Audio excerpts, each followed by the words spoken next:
Hey, Chris. Chris? Do you remember us? Yes. Yes. See? Okay. I see it. I just put in a moment there. Good to see you. Different.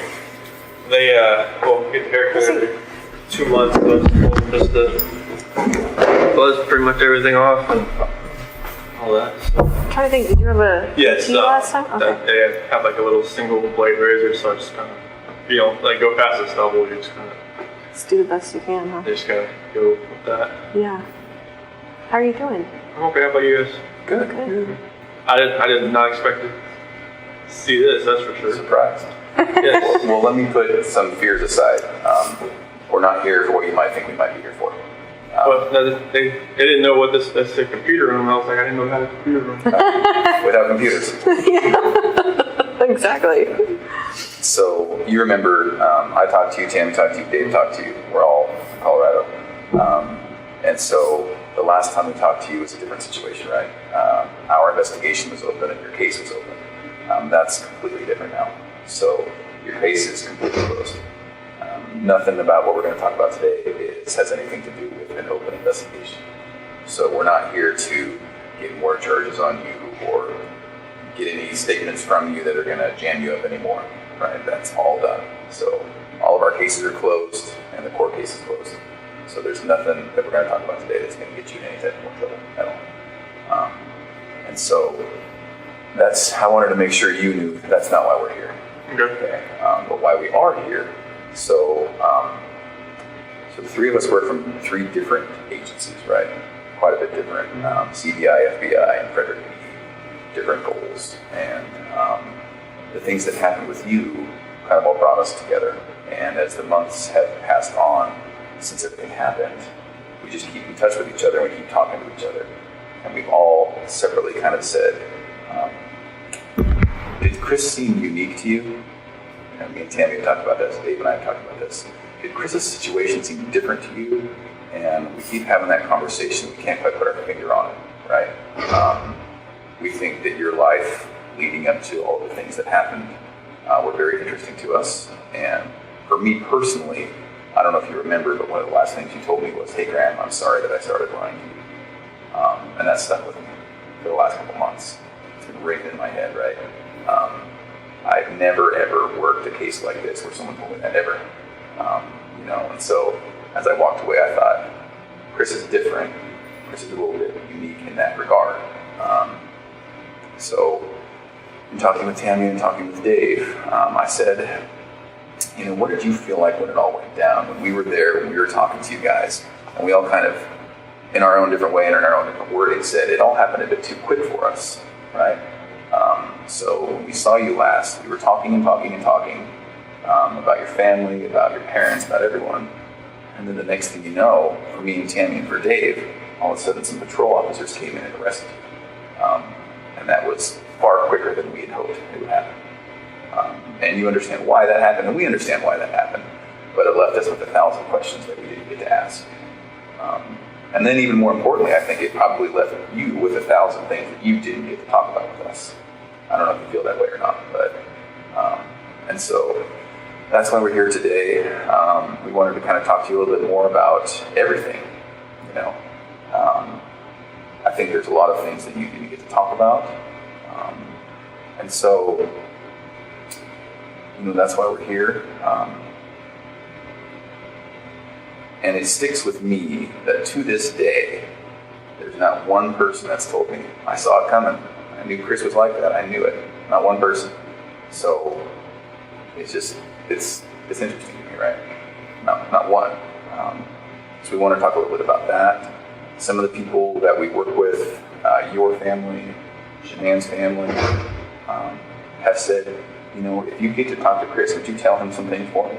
So we have that to talk about today, and it's good. I think you'll like it. I think it will give you some closure. And so really that's why we're here. Are you able to talk to us? Yeah, definitely. Okay. All right. So off the bat, if you have any questions, just tell us. Okay. If there's something that you don't want to talk about, that's okay. We might press you a little bit. Okay, we might say, well, do you mind if we just maybe then ask one question? Something makes you uncomfortable, just tell us. If we need to take any bathroom breaks, we can take bathroom breaks. for anything like that. And we'll take bathroom breaks and water breaks ourselves too. So then, is there anything about your schedule today that makes it that you can't talk to us?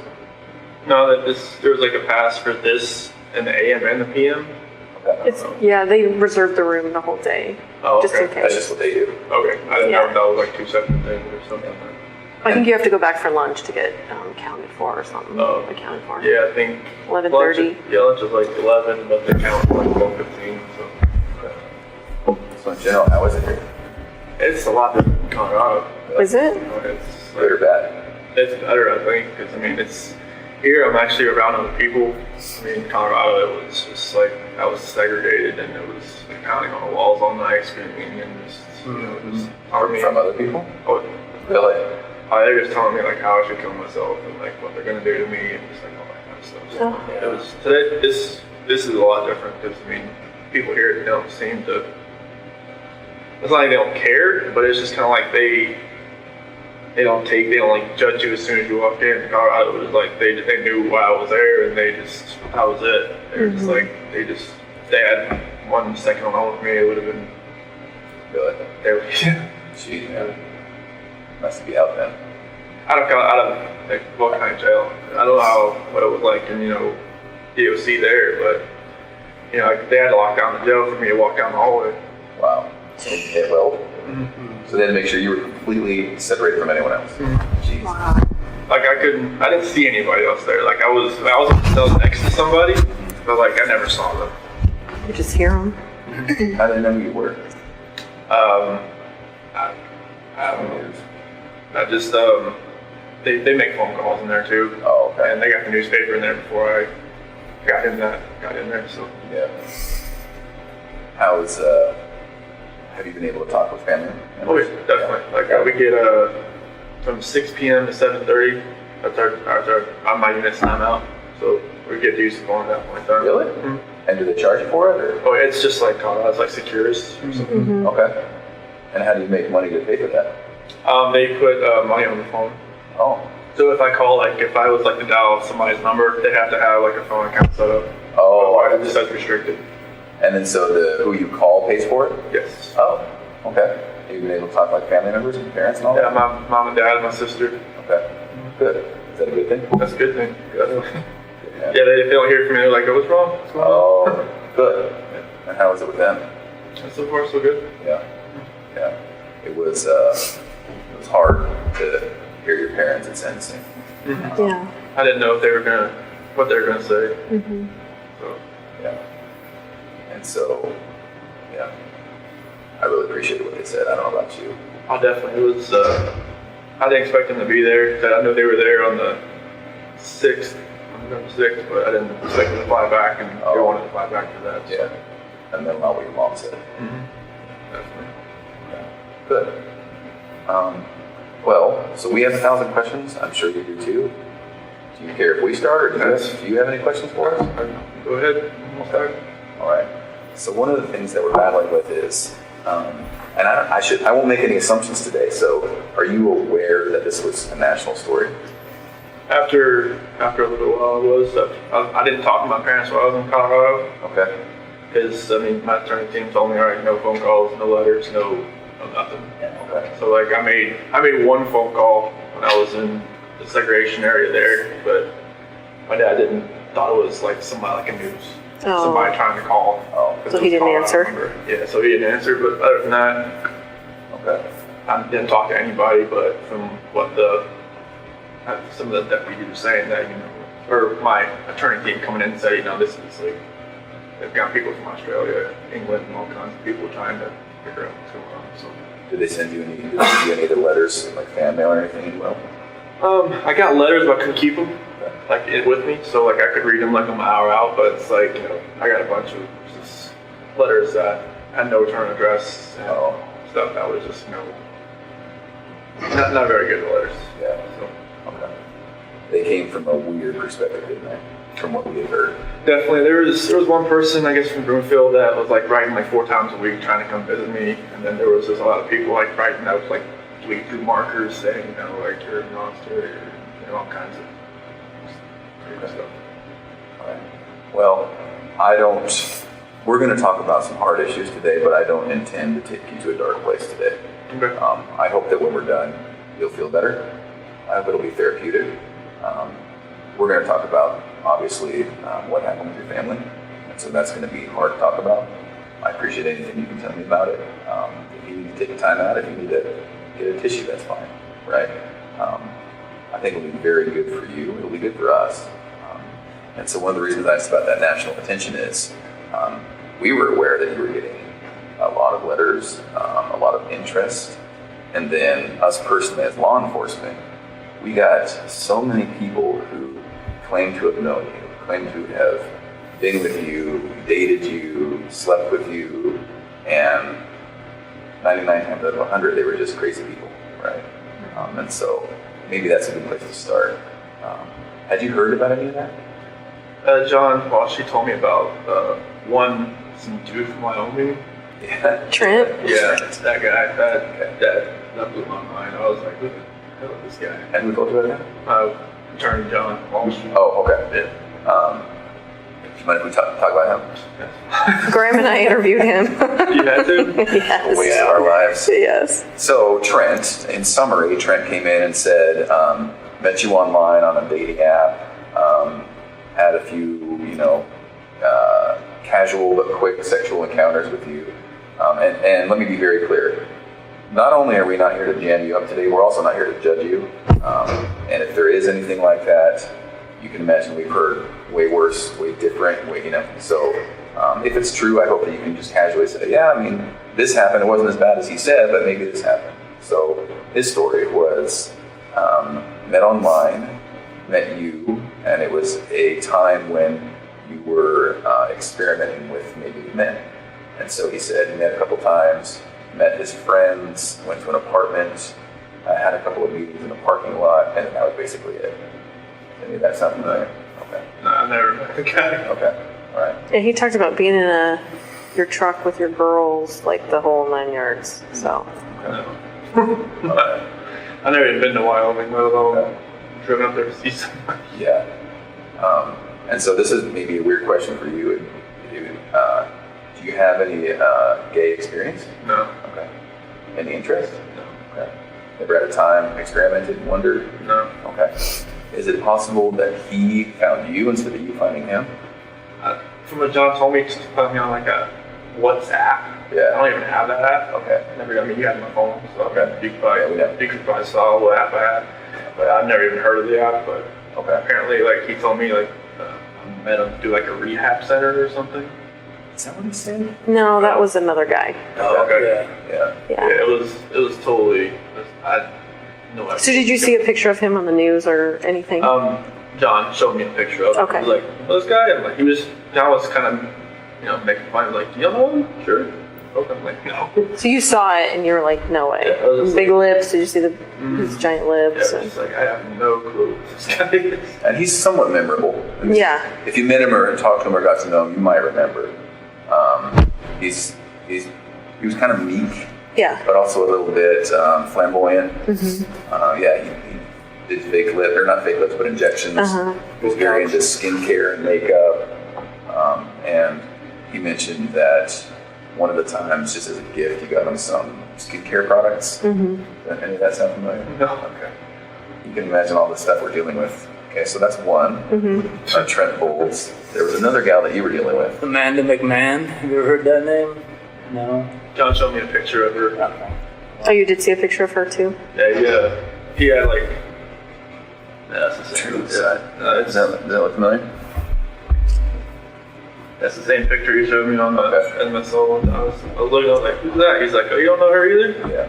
I was like, no. Yeah. He said it was like a Chick-fil-A parking lot rendezvous or something. Right. And it's just not true. That's what she's claiming. Okay. Well, there was one Chick-fil-A in Colorado. That was the one in Broomfield, Highway 7. Okay. That was it. Okay. Do you feel comfortable enough today to tell us if there were other people? Yeah, it was just a goal. Okay. And that was it. Yeah, Okay. As these people have come out, for the most part, we've not given their stories much credit. They're just crazy people who want attention. And so, but when that does happen, it does make us think, there may have been others. And so Nicole was the only one. That was the only one. Was there ever like a one night stand with someone else just out of the blue and one and done? No. Okay. All right. Do you mind if we talk a little bit more about Nicole? Sure. Okay, so walk me through it, because that was one of the things we never really got to ask you about. Right, we didn't We just talk. kind of skipped on and Yeah. talked about where the girls were, but so what happened there? So it was probably around June 1st or something. That's when I first met her. And it was just like a work conversation. That she messed with the gas meters that, we were out in the field. And I was messing up, and then, I took it to her like, hey, what's going on with this? Like, how do I fix it? And, after that, we just ran into each other a few times in the office. And I think it was probably the 4th time meeting. She had asked me, because like when we were talking back and forth, I would say, like we moved here from Colorado or from North Carolina, stuff like that. And then she's like, "What's all this weed stuff?" I'm like, "Oh, I took out my phone and showed her a picture, like my girl's on the phone." It's like, "Oh, okay." Like, so I'm like, yeah, like, I didn't wear a ring to work because like I sent an officer to get refitted after I lost all that weight. So, but You lost so much weight that your fingers lost weight? yeah, it was literally like I was out in the snow one time. I went like that, and my ring went off from the rocks. So I was panicking, trying to find out that I can't wear this anymore. But so after that, she left me alone for a couple days, and she texted me outside the field. And then after that, we just kept texting back and forth, and it was just just like she used to work in a oil rig out in North Dakota, I think. And we just kind of trading the stories back and forth about what we did and everything. And then one day it just kind of went to a different level, and then I never thought I would ever go to that level. But she was talking about meeting up after we got back from San Diego. Yeah, we were in San Diego from the 22nd to the 26th of June. And we met up after we got back. And How did you guys meet up? at a park in Thornton. Thornton somewhere. And after that, we just kept seeing each other pretty much the whole month of July. So let me ask you this. You tell me if I'm wrong. You strike me as somewhat of a shy person. So when you guys were meeting, was it just kind of very initiatory, like flirting at first? Okay. From both sides? Yeah, it was just kind of like feeling each other out. It's kind of like Yeah. And so texts and calls? more near the end of June, Okay. And what makes you remember that it's June that it happened?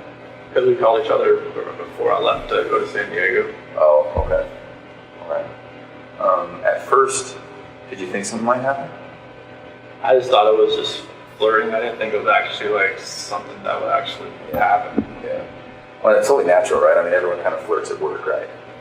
Because the relationship between men and women is different. So if you're working with a girl at work, it's just kind of natural to flirt.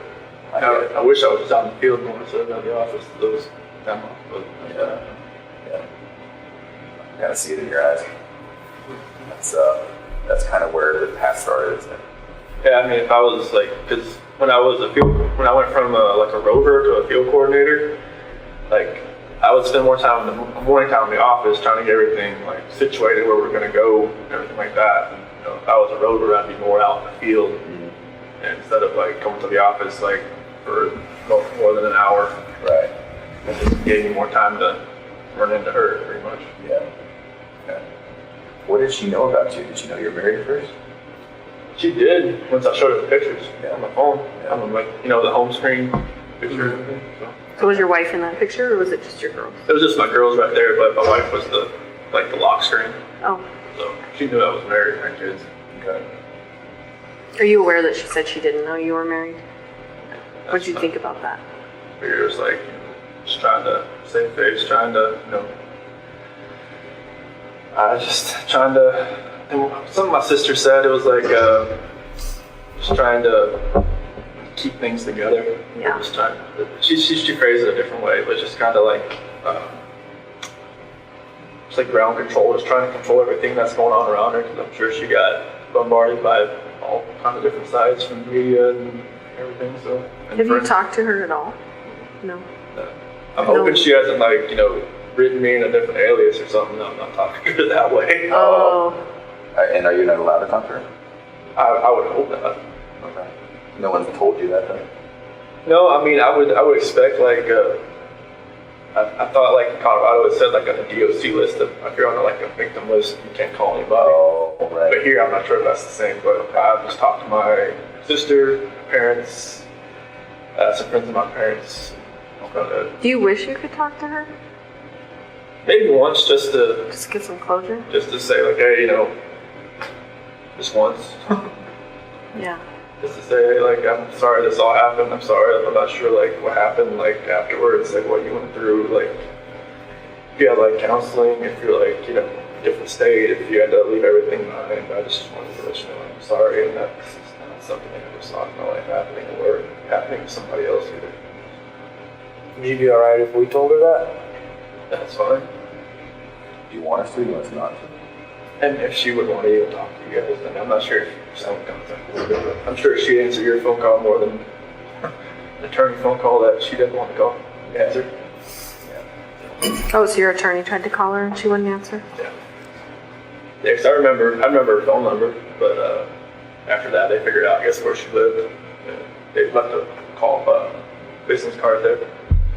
And she just, pretty much after like the 5th attempt, she said stop.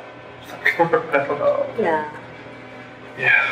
I'm sure she's getting bombarded like everyone else, so. And hopefully it's calmed down since, but I'm sure, like, I just hope she can, like, I'm not, there's like normalcy for her, not since she's on the outside, but I'm hoping it can get that way at some point. I'm not sure if she had to leave Colorado or not, but I'm sure, like, that would have been hard if she did. Mm-hmm. I know Anadarko was her dream job, so that's one thing I always, like, asked my attorneys is, like, did she have to leave? Like, did she have to do anything at work? That was one thing, so she always told me that was her dream job, so. Oh, really? Yeah. Where does she meet? Like in the oil company in Anadarko is like, you know, I mean, unless you're working for like BP or like Phillips or something. Oh, I see what you're saying. Anadarko's like, you know, those like, Big leagues. yeah. Can I ask kind of a tough question? Yeah. Did you love her? I felt like it was true. Yeah. I think so too. I think it was the same from her. Yeah. Okay.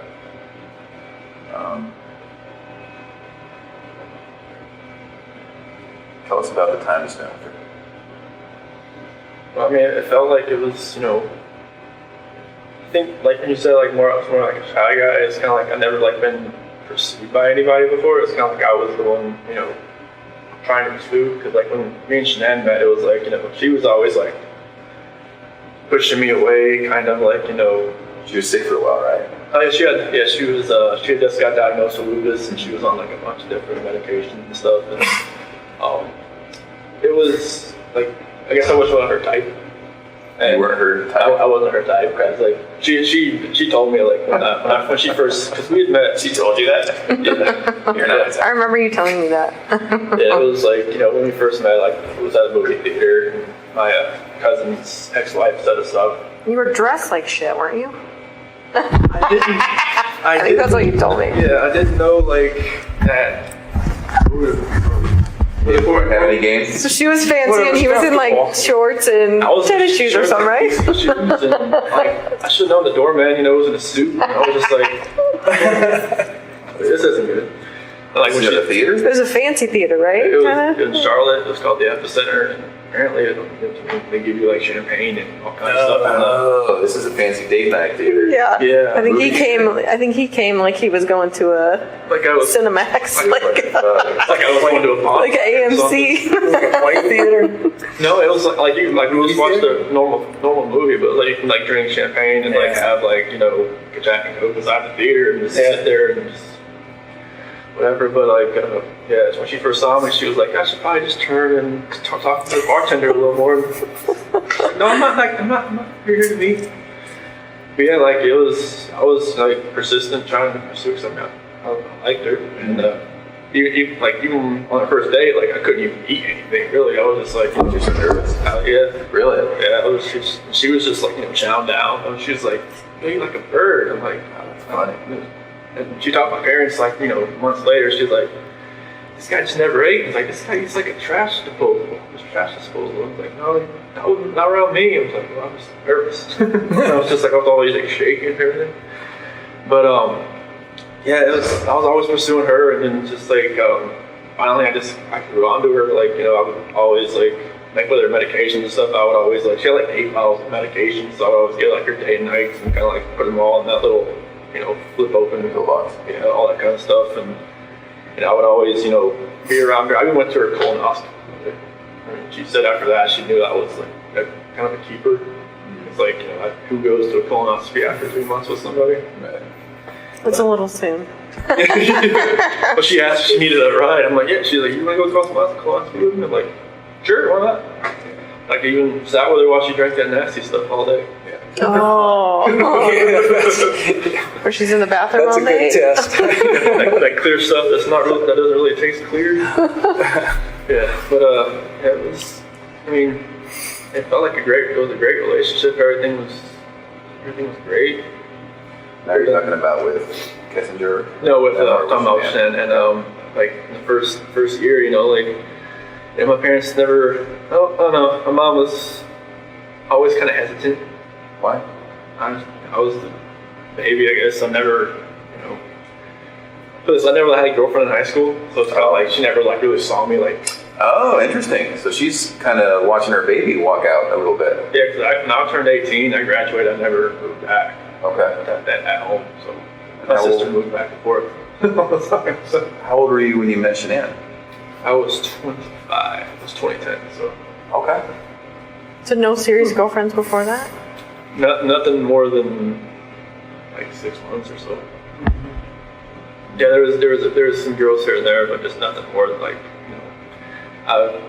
the last girlfriend I had before Shanann, she was just actually got divorced, and I should never did that. But it was more of like I was kind of like helping her get through her divorce. It seemed like she went on to somebody else. I'm like, oh, nice to know. You're the rebound guy? Rebound guy. Pretty much, but that's how it goes. Would you say that in your relationships with women, it seems to me, and you tell me if I'm wrong, it seems to me like you're attracted to maybe a more dominant personality? It seemed like it because I'm more of the just reserved. I mean, I just kind of like go with the flow type. Yeah. But then like Shannon usually made all the decisions. It seemed like so. I get that. I'm the same. Yeah. I don't know what it is. Yeah. I don't think that's right with you, but. So then, and I know it's hard to keep bouncing back and forth, but and one of the reasons we're here is we just keep telling ourselves, Grace just does not fit the mold. Grace is not. No. Like it just blows us away what happened, right? And so we will do a little bit of bouncing back and forth, and that's really just to get to know you a little bit better. We never really got that chance, did we? We were Met talking you twice. Yeah. Met you once. Yeah. Probably like 3 or 4 times probably. So then do you call her Nikki or Nicole? I always call her Nikki. Okay.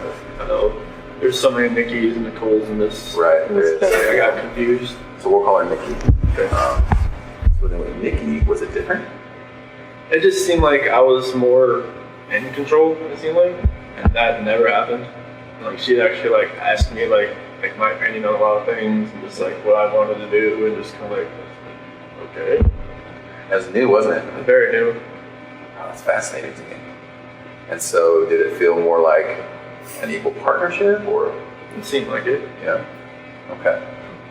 So then when it was date night, would you guys talk about it? Would you ask to go somewhere, or would she say, I want to go somewhere? Was it too fast? The first time we went out, it was to a movie over at the Orchard, off the 144th over there, and I asked her like, hey, you want to go see this movie? And like yeah, I'm like, okay, cool. And we got there, it was sold out, and normally you probably just have just wait 2 hours, like just go home, but now she just wanted to walk around and just talk. I'm like, okay. Oh wow.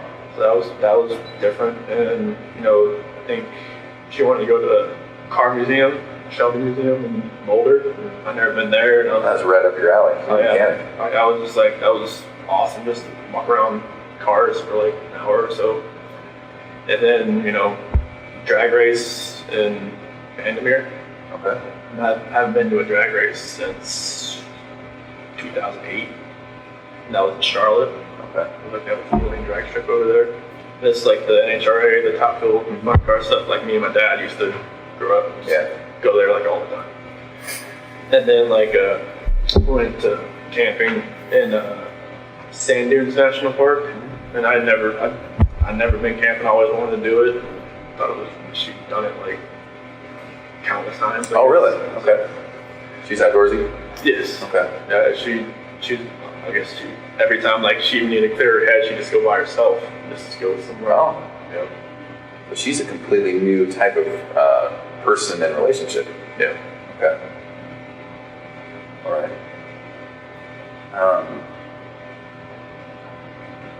What were you thinking this whole time? Like, in the back of your head? In the back of my head, I was just telling myself, "What are you doing?" Like, every time, I open up my phone, I can see pictures, like, of my wife and my kids, and I'm just like, what am I doing? And then, like, every time I was with her, it seemed like I didn't think. It seemed like it was like a blinder that was in my face. Oh. And just, like, every time I look back on it, like, like, I have pictures of my wife and kids and myself. And, like, every night, or every morning, every night, I just, talk to them, say, like, I have, like, this book I used to read for Cece, and I remember that book, so I read that to them, like, every night. And, like, there's some scripture and stuff that I read to them, so I just try to think back, like, I wish this never happened. And just, like, I wish that blinder wasn't on my head, wasn't in my eyes, that would have seen what was going on. Like, I was having, everybody said, oh, you're just out there having fun while your kids, or kids and wife are on vacation. I'm just like, no, it wasn't like that, but it seemed like that's what it looked like when, when you're going, you're going to camping, you're going to drag race, going all this other stuff that you have fun doing, but you're with somebody else, it's not your family. It just didn't seem right. With her, it just didn't seem like I could even see that anymore. And I was there at her house pretty much every night. So it was like I didn't have that time at home just to really think about anything. Because literally I didn't, I was only at home from like when I got home from work, I worked out, I ate dinner, and then I went over her house. Like I never slept in my house in like the whole month of July. Now, talk me through that though. When you said you went home and then you were at her house, was that while Chanel was gone? Oh, okay. So you weren't even at your house. No. This all happened so quickly, didn't it? It was insane quickly. Like I didn't she even told me like she was never in like a normal relationship. She would never have somebody over at her house like more than like once or twice a week, but she felt like she wanted me over there. Yeah. She said she felt comfortable over there. Yeah. So it's just like that's what was different. Like she wanted me over there, but I just wish that all that would just go away. I just wish I almost like I know it's hard. I know it's wrong to say I wish I never met somebody, but I wish I, maybe met her at work and then just kept it that way. I think if we had a time machine, I don't think this would happen again. Because some people, when this happens, you're like, well, if it wasn't this time, it would have been next time, or it would have been the next time. It just wouldn't have happened with you, would it? And it happened so quickly that you tell me if I'm wrong. You're not the type of guy to take control sometimes when you need to. Yeah, it seems like that's just what happened. Yeah, I didn't take control of this situation. It was just like the situation controlled me. Right, it just happened. No, I get that, man. I'm somewhat passive myself, and it's like, there's situations where I'm like, well, why did I let that keep going?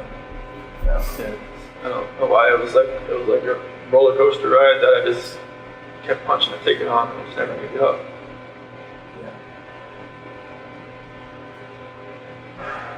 Can we talk about the hardest subject? So when we were talking, the last time we talked about was where the girls were, but we never really got to talk about that night. What happened? So nothing really happened that night. It was in the morning. Okay. It was, me and Shanann, she got home like at 2 o'clock. And, I felt her get into bed, and I just felt like I didn't feel it. I just make sure I looked at my phone at 2 o'clock and make sure she's okay, she's in there. And I kind of feel her kind of stirring around a little bit. And I just had a feeling that she knew like what was going on. I mean, obviously I didn't use like an NRCO gift card, that I'd gotten. I'd used my actual credit card, and I kind of just felt like something. She knew what was going on, and she started rubbing her hand on me, and we ended up having sex. But I guess that was more like a test. Oh, I would have thought. interesting. Okay. That makes Yeah, sense. because when we talked, when I woke up later on in the morning, like, I pretty much, told her, like, I didn't think it was going to work anymore. And she was like, what happened? What was last night? Mhm. So I figured that's called a test after I've gone through everything in my head. That makes sense. And she just told me, like, to get off of her. And she's like, I knew there was somebody else, I knew there was somebody else, I knew there was somebody else. I couldn't just say, yes, there is somebody else, but then she's like, you're never gonna see the kids again, you're never gonna see them again, get off me, don't hurt them. And then, Is that what she said? so I was, because like when I climbed in bed, that was pretty much like on top, pretty much like straddling her kind of deal. Okay. And she thought I was gonna like, hurt her or hurt the baby or something. So, because she knew that, like, something had happened. She thought I was just trying to, just check out or something. So, and that's when that happened. I know it's hard, but do you mind if we talk just a tiny bit deeper about that? So she comes home, she touches you, you guys have sex, it seems like she's doing her test, which I understand. It sounds like you do too. I'm sure, like, Nikki or Nikki, Cole Atkinson or Cassie probably told her, That's what I was thinking, right? They talked about it during that whole weekend. more than like that. That's my parents told me there was like going through like text messages, it's like all like pretty much they all kind of just told her he's with somebody else type of deal. Yeah. And she spent a lot of time with the gals. That's what they did probably all weekend is talk about it, give her advice. I think that's what we found, right? Yeah. Okay. So she comes home, you guys have sex, and then did you fall asleep between then and going to work? Yes. Okay. So then at some point, does she wake you up or did you wake you up for work? My alarm was. Oh, okay. And you're going to work out. Mhm. But then that's when she started wanted to talk more. And she was pretty mad. Yeah, it was, I had already kind of knew that, using that credit card, Was that intentional? Yeah. I had no other way to do it. Oh, I used, like, because I got these Anarco gift cards from, like, doing good stuff at work and stuff Yeah. like that, and I had used them all. oh. Was part of you just like, screw it, whatever, I don't care. I'm using this card. Part of me just wants to say, Nikki, can you pay for this? But I don't know. Yeah. Even I think from my attorney said she even noticed I used a different card, like a blue card. Oh. Maybe she thought, like I felt comfortable enough just using a normal bank account or something. But I told her I was going to Rocky. I told you I was going to Rocky.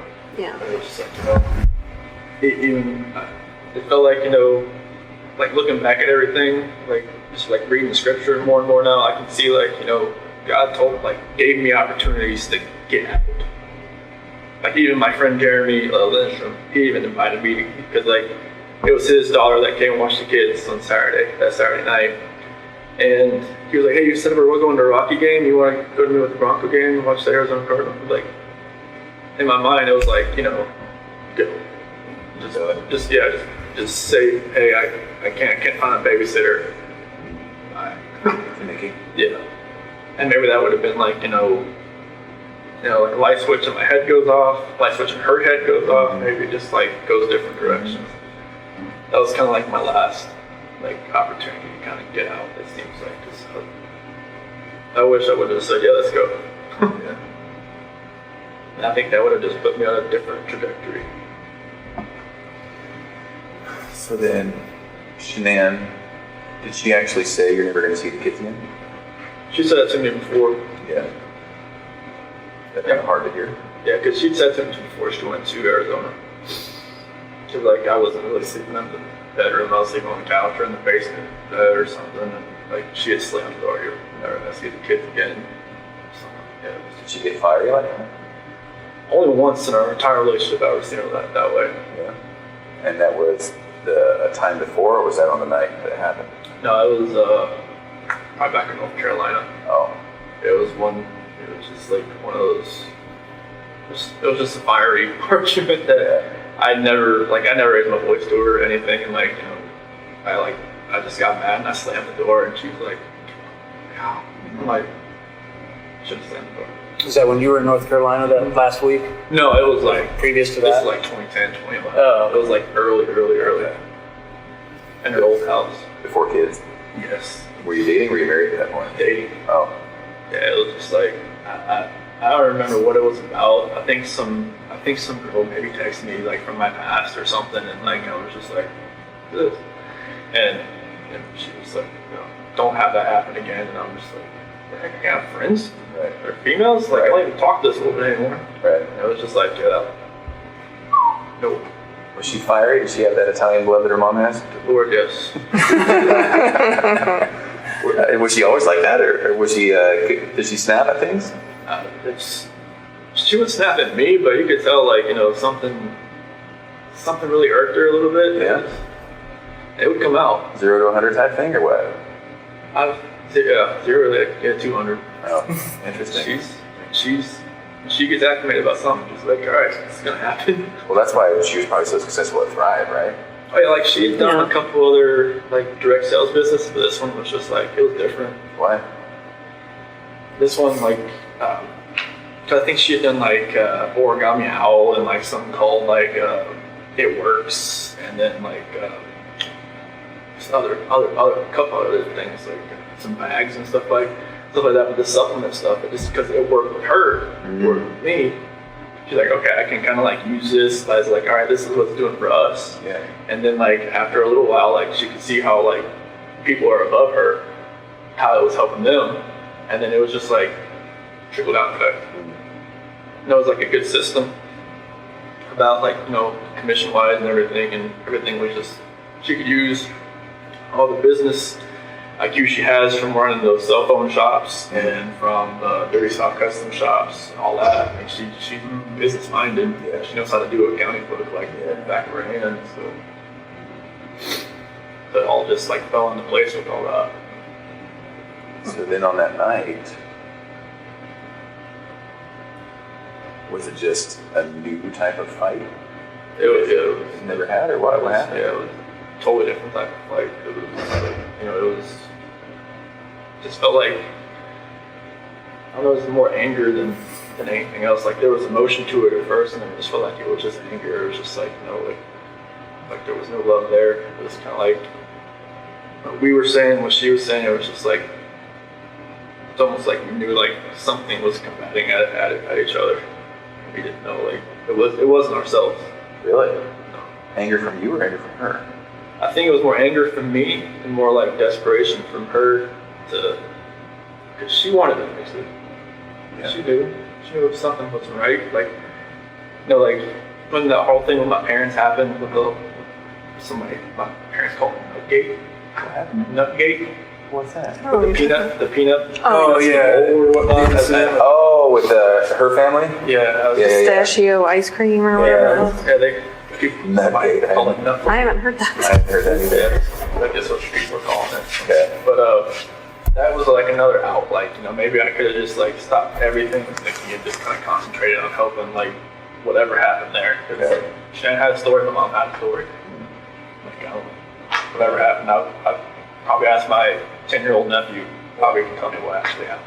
Well, and they both have their feelings for good reasons, and they both didn't see it the other person's way. And Yeah, and, like, maybe cause I didn't talk to my parents from then on until, like, August 6th. And, like, you know, my dad took that whole week off. You didn't talk to your parents from then on? Yeah. Oh, okay. Because like Chanel was like, do not talk to them, do not call them, do not do anything. Is that what she said? Yeah. And the Cece's birthday was 17th, but I think the actual birthday party was like a couple days after. In August? July. In July? Yeah. And like my mom or my dad was gonna go, but then there was like a post on Facebook about, you know, allergies and stuff like that Shannon had made, and my dad was like, no, I just can't do it anymore. Just like, because He perceived that as her taking a shot type thing? yeah. Okay.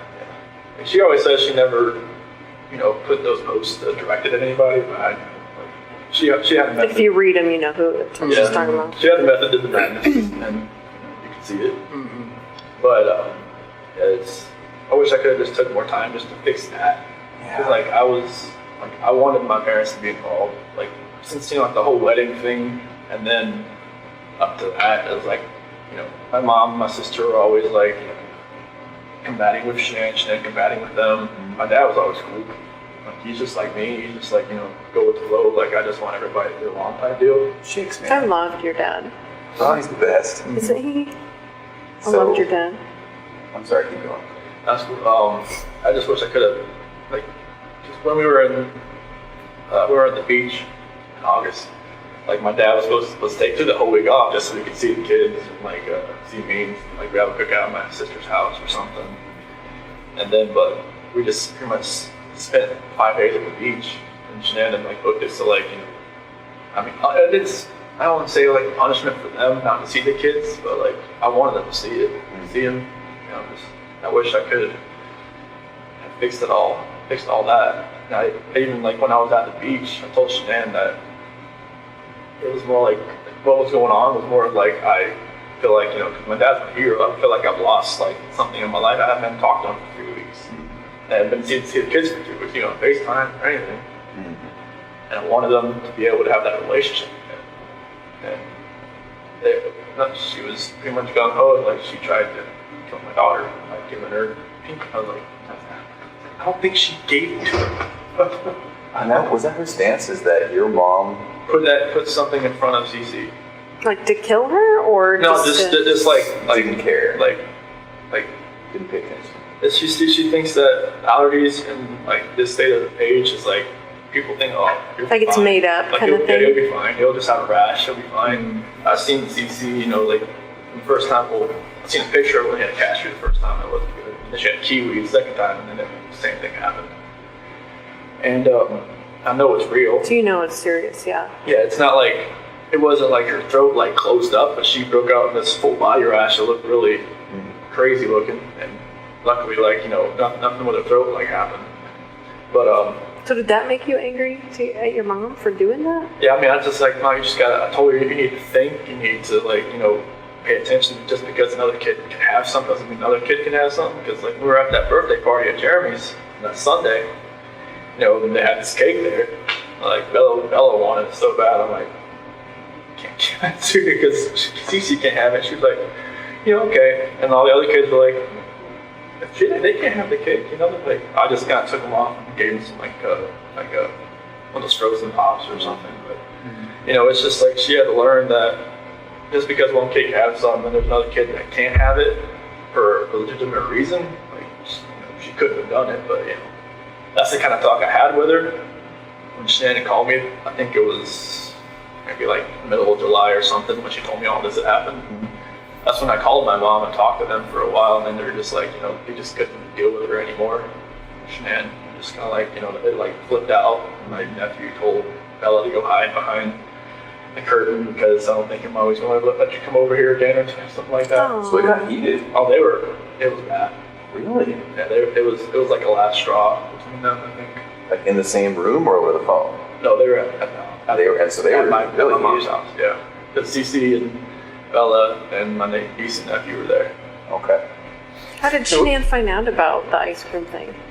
Because Chanel was there, and I guess they were all sitting on this couch, it was kind of like a U, and my niece went into the kitchen, and she knew where the ice cream was. She'd been there. So it's not like your mom gave it to her? Like she got her No, own ice cream? Yeah, she went in the freezer, got it, went out, and sat beside CC and started eating. Oh. but like it's just a matter of like Cece could go like Right. like that.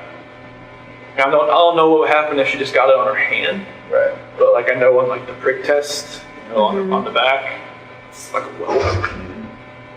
So were they staying there at your parents' house during that time? 'Cause- Yeah, it was. So they would go from from Sandy and Frank's house Yeah. for like a few days or 5 days, and then go to my mom and dad's house for a couple of days, and Okay. bounce back and forth. Okay. So it happened during that time? They were there, yeah. Okay. So there were so many things that happened, weren't there? That just were little tiny ingredients to this recipe. Yeah, nothing like It's nuts, Chris. I mean, it's just so many things just didn't go your way. everything was like somebody was stirring a pot, and it was just Yeah, that's exactly what it was like.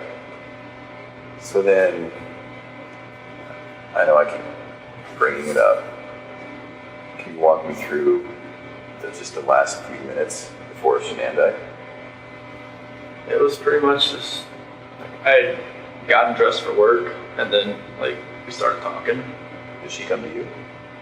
No, I was just right there in bed. Oh, Just- okay. Yeah, so I was just like I got my blue shirt on, my jeans and everything. You ready to go? I was ready to go. And Was she asleep, or did you have to wake her up to finish your conversation? I Or? would wake her up because like she got home like 2 o'clock, so she pretty much out of it.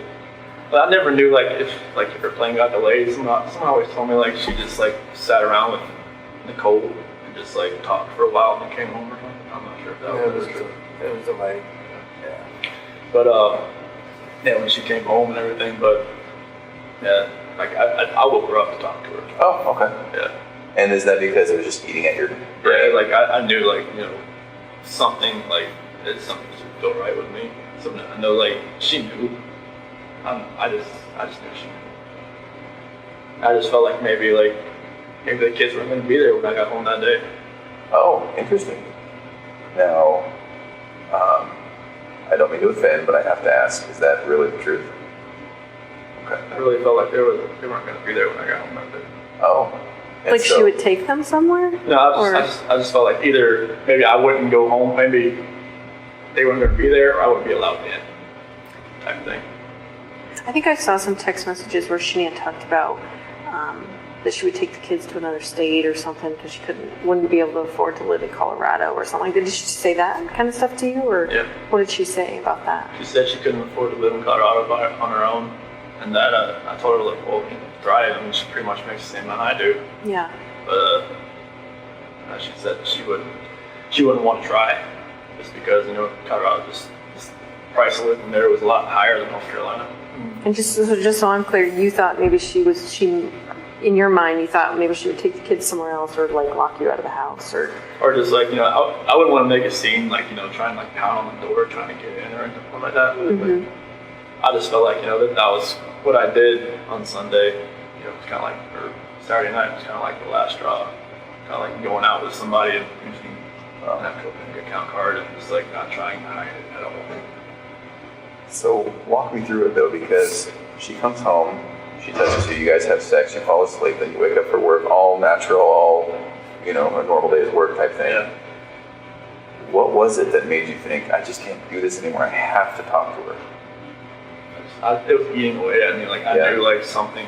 I knew everything that I did. Like I know like when I was with Nikki, it was different. Like I wasn't even like in the realm of I'm a dad, I'm a husband type thing. Oh, And then like I was saying, when I'm never at home, like sleeping in my own bed, like I have no like concept of that anymore. interesting. 'Cause So in your mind and heart, you can moved on. Like it kind of felt like if I wasn't at home, like I didn't think about it almost. Cause like if I wasn't sleeping on my own, like I think there was at one point, like Nikki had gone to the mountains with her friends for like a few days, like into June, first part of July. And then like, that part, obviously I was at home. But like from that whole month of July on, it was like, I was never at home. Like I never had all those reminders around me. I never had, like every time my wife would call me, I would be at Nikki's house. Oh, while she was in North Carolina. Yeah. Okay. And I would like, walk outside and talk to her, like when I was next to the car or something like that. And, I would never be at home looking like have all these pictures around me, just being in the same bed, seeing my kids in bed, seeing everything that we built for the last 6 years. And so, did you just want to once and for all get it out in the open? I just wanted to just tell her how I was feeling at that point in time. Like, I didn't feel like me and her were compatible anymore. Yeah. Honestly, I didn't feel like that because what was going on with Nikki, it was new. It was new. Right, absolutely. Anything that's new always feels better than the old. Yes. You were probably bitten by the love bug. Yeah, That's how a lot of therapists talk about it. Yeah. It was just like, I never felt that. I mean, even like with new relationships in the past, like it always felt different, like, the first couple weeks, and then, but it just, with someone Nikki felt different. I don't know what it was. Maybe it was just like you said, like, I was more in control, and like it was more of like, maybe more of me coming out. Because Shannon always said, like, it always seemed I was more myself around other people, like, her cousin Cody, like, Cody came up, visited us for a little bit while we were in Colorado for a little while, and Cody always talked about, like, how Chris is so funny, Chris is like, Shannon would always like, why are you never like that with me? I'm just like, maybe I always felt nervous around you. There's only so much oxygen in the room, right? I say this to some people with dominant personalities. I just always felt nervous. I always felt like I was, I never could actually just, be myself. Right. Nikki, I was myself, like, all the time. It was just different. Well, and it seems as though, and again, hard to talk about, and you tell me if I'm wrong, but it also seems, is it accurate to say that sexually you were able to say, Nikki, this is what I would like, this is what I'm into, or blah, blah, blah, and maybe not what Shanann? No, Nikki just wanted, she wanted what she wanted. She wanted to do it pretty much all the time. I was just like, okay, that's fine with me. Okay. With Shanann, it was just like, hey. Sometimes it happened, sometimes it didn't. But that wasn't the case as far as that way. It wasn't just like sex or whatnot. But it was me. I was just more myself. I could just not think about what I was going to say or plan what I was going to say or not, say something stupid or something. But, Right. A little bit of freedom. Can I ask you something about that morning that you had sex with Shanann? Did you feel at all like maybe you were kind of cheating on Nikki by doing that? I felt strange. I felt like, the first time I was with Nikki, I felt weird. First time, Sure. And then the last time I was with Shannon, I felt totally strange. I was just like, I didn't know who I was. I didn't know who I had become. I felt like I had become people I see on TV, and that did not feel right with me. Like, I didn't know what had happened to me. Mm-hmm. So Nikki even asked me, like, have you done this before? Have you ever strayed away? I'm like, I've never even thought about it. It's like, what's different? It's like, I guess it's just you that's different, because I've just never actually, like, I've seen girls smile at me before, never done anything about it. With her, it was just like, it's like she had a leash on me and she tugged me away. As soon as she walked, I'm like, what the heck, what's going on? So. Well, and Tammy brings up a very good point. I wonder if that last time with Shanann having sex had somewhat of a role in you thinking, like a trigger? I gotta do something, I gotta say something, we gotta have a talk, something's gotta change. Is that accurate? Yeah, I felt like it was like maybe like a trigger point or something, like you hit the push button on a bomb and it just blows up. Right. Just something in my head was just like something, something was irking. Just like I had to say something. Okay. So then, exactly what did you say and what happened? So when I woke her up, and just like, hey, we just gotta talk. Okay. And I told her, I don't feel compatible. I don't feel like this is gonna work. I just, I don't wanna, like, can we cancel the trip to Aspen? And she had booked a trip that week to go to some, like, mystery 4-star luxury hotel or something. Just the two of you or the whole family? Just me and her. Okay. And she had a man affair, couldn't watch the kids that weekend or something. Okay. And I was just like, can we cancel that? Can we, like, do something? Like, from what I remember, I even said, can we move to Brighton? Just to get away from, like, this house. Oh. But, like, I'm not sure if that was, like in the beginning or the end part of the conversation or whatnot. That conversation went so many different ways. Like, they'd gone from, like, staying together to not staying together to just, like, all of the above. Okay. So this is half an hour, what? definitely not more than half an hour. I don't think. Okay. I don't think. Are you crying? Is she crying? It's back and forth. It's like, she's got, mascara. She didn't wash her face when she got home. She had makeup on still, so mascara is running all over her and stuff like that. And yeah, it was nothing about that conference. I just wish I could take all of that. Just the whole Nikki thing back, everything. But So then when did it turn? as far as that conversation, just at the end when I was telling her, like, I told her I didn't love her anymore. That's when it happened. What happened? She told me to get off her, and then I put my hand on her. Okay. Did you say she said something like that you were hurting the baby or something? That was before that, because when I was straddling her, it was kind of like around her waist type deal. Why did you get on her like that? I just when we got on the bed, that's just when I got on. Is that so she would listen to you? I felt like she could probably listen to me just laying beside her, but I got on top of her. And every time I think about it, I'm just like, did I know I was going to do that before I got on top of her? I don't know. Really? That's an interesting thought, Chris. You don't know if you knew. Just like everything that happened that morning, I don't know, like I try to go back in my head, I'm just like, I didn't want to do this, but I did it. And everything just kind of like, Felt like you had to? it just felt like it was, I don't even want to say it felt like I had to, it just felt like there was already something in my mind that was implanted that I was going to do it, and I woke up that morning, it was going to happen, and I had no control of it. You never thought about it before? It was just like, I don't want, like when, like you said, like in the sentencing hearing, that prosecutor said it takes 2 to 4 minutes for something like that to happen. Like why can't I just let go? I didn't. Oh, that's interesting. Why can't I just let Was go? it feeling like it was in motion and you just couldn't stop it? Yeah, it was just like, I don't even want to know what she saw when she looked back at me, honestly. Did you look at her? What was she doing? She wasn't fighting. Why do you think she wasn't fighting? Maybe she was praying, maybe she was just. I read the Bible, it said, or the scripture that says, don't forgive these people for they do not know what they do. Maybe she was saying that. I don't know what she was saying in her head, but she, like when you guys told me, like, take off your shirt and check for defensive wounds, and there wasn't going to be any. She didn't fight. I don't know why. So she didn't could she grab your arms, or were her arms pinned down, Not or? that I remember. I don't think so. I mean, I don't think like I moved to where my knees were around her arms or anything, but it was just kind of like when I got on top of her, we started talking. That was it. It's kind of like in my head, or like in the back of my head, that was going to happen, and just like at the end of the conversation, it was just like, that's what happened.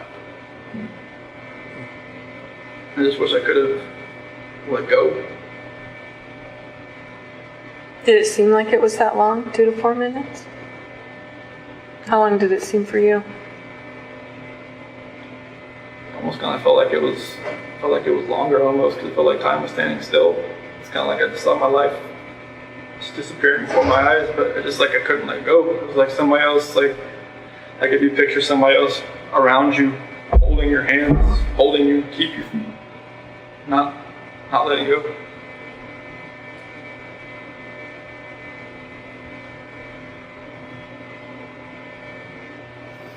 At some point there was a statement about rage. Do you feel like you were in a rage at that point? How did That's the only way I can describe it, honestly. Like a snap. I know. I guess my attorney had said like some, strangulation is more of like a, I don't know, passionate type thing. I'm just like, I don't know how that can be passionate. It's just intimate because you're right in there. Yeah. Using your own hands. It's a lot different than someone standing across the room and you shooting them or something like that. So. It just felt like somebody was like behind me, just like, I just couldn't let go. It's interesting to me because there was a lot of things in your life that were like that, right? Where you're just like, maybe felt out of control, or maybe felt like, I don't know why I couldn't take a step back, or, you know, like even when you said, when your buddy was like, let's go to the football game, you wanted to say yes, you just couldn't. Yeah, I wanted to. Like, I haven't been to a football game since North Carolina, so I was just like, yeah, sure. Like, I wanted to say that. Yeah. I wanted to just text him, hey, you know, babysitter fell through, can't go. So, then what? Just,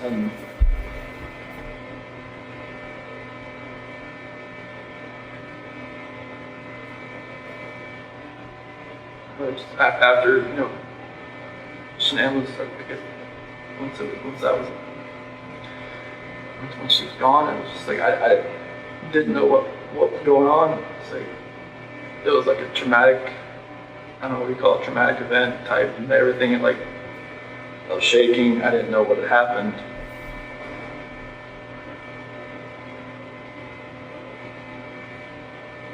I didn't know what to do. I didn't know what I had done. I still wasn't in that right state of mind. I don't think like I was in control of what I could think or what I could do at that point in time. Like most people say, like, why don't you just call 911? I was like, unless you're in that situation, you don't know what you would have done. It's easy to play Monday morning quarterback. I agree with that. Like I said, if somebody shoots somebody, you don't know what was going through their mind at that point in time. You don't know what you'd have done. So what happened next? Bella came in the room. Is that what happened? Bella came in. What she said? Wrong. Did she hear something? Is that what she said? Obviously, I think. Okay. What did you tell me? I don't feel good. And then, did that happen with Bella right in that room? Not proper. What happened? She walked in as, she talking up. She was sleeping. Did you take her back to her room? Put Shanann in that sheet and found the site. Okay. Then what? Carried her downstairs and backed my truck up. At that point, were the girls still there? Okay. So then Shanann's in the truck. Then went back to the house. Got everybody back in the truck. Was Bella first or was Cece first? In the truck. Yeah, I'm sorry. So Shanann was first.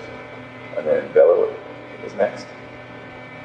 Was Bella alive when you guys got in the truck? Oh, okay. What happened?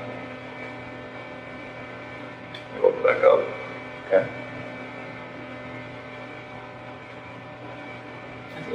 I don't really want to talk about this part, honestly. Okay. Those are my kids. This is my baby. I have to talk to them every night. I don't sleep. Okay.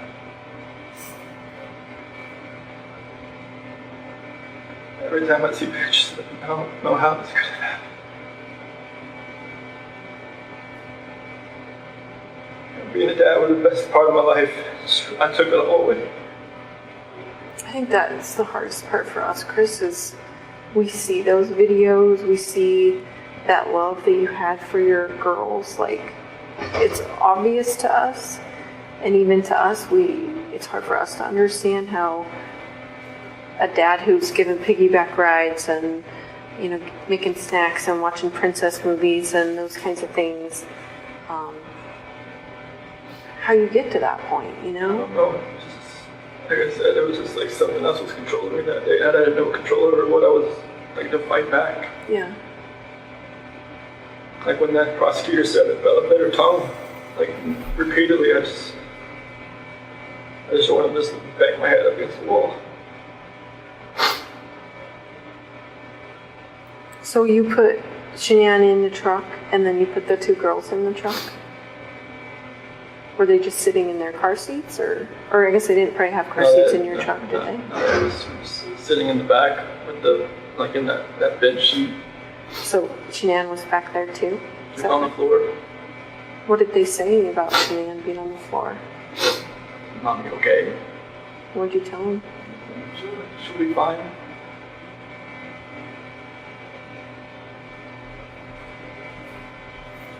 Did you have their stuff with them? With their toys and their blankets and stuff? They had something with them that they carried. One of them, I think, in CC and Bella had like a blanket or something with them, Mm-hmm. like a pink blanket or. What about the dog? I think one of them had a dog, right? That talked or dog. Yeah, CC. Yeah, one of them had like a little barking dog. Was that with you too? Do you know? I think it was. Try to. It's hard to remember. Like if Yeah. they had like the big blanket, small blanket.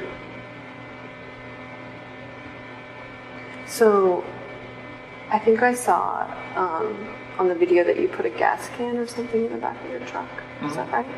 Did you have different plans when you put that in there? I don't know what was going through my head. I felt like maybe I could just get rid of myself at the same time if I was doing all this, honestly. Yeah. Did you think about that? What did you think about that? I didn't feel like I deserved to live after what had happened.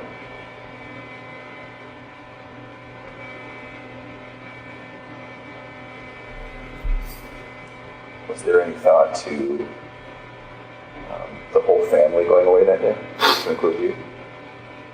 After everything happened, I definitely thought. Yeah. See, it's interesting to me. We had all kind of wondered if there was a point when you were all together and if you were all going to pass together. That to me makes sense because that's, even though it sounds crazy, that's what a family man does, right? Family man doesn't do what he did. No, I know. I guess what I mean is, it seems like you guys were going to be together forever in that way. Is that maybe what's going through your head? Honestly, I just felt like I didn't deserve to live. Yeah. And it was like, whatever judgment I was going to come upon myself,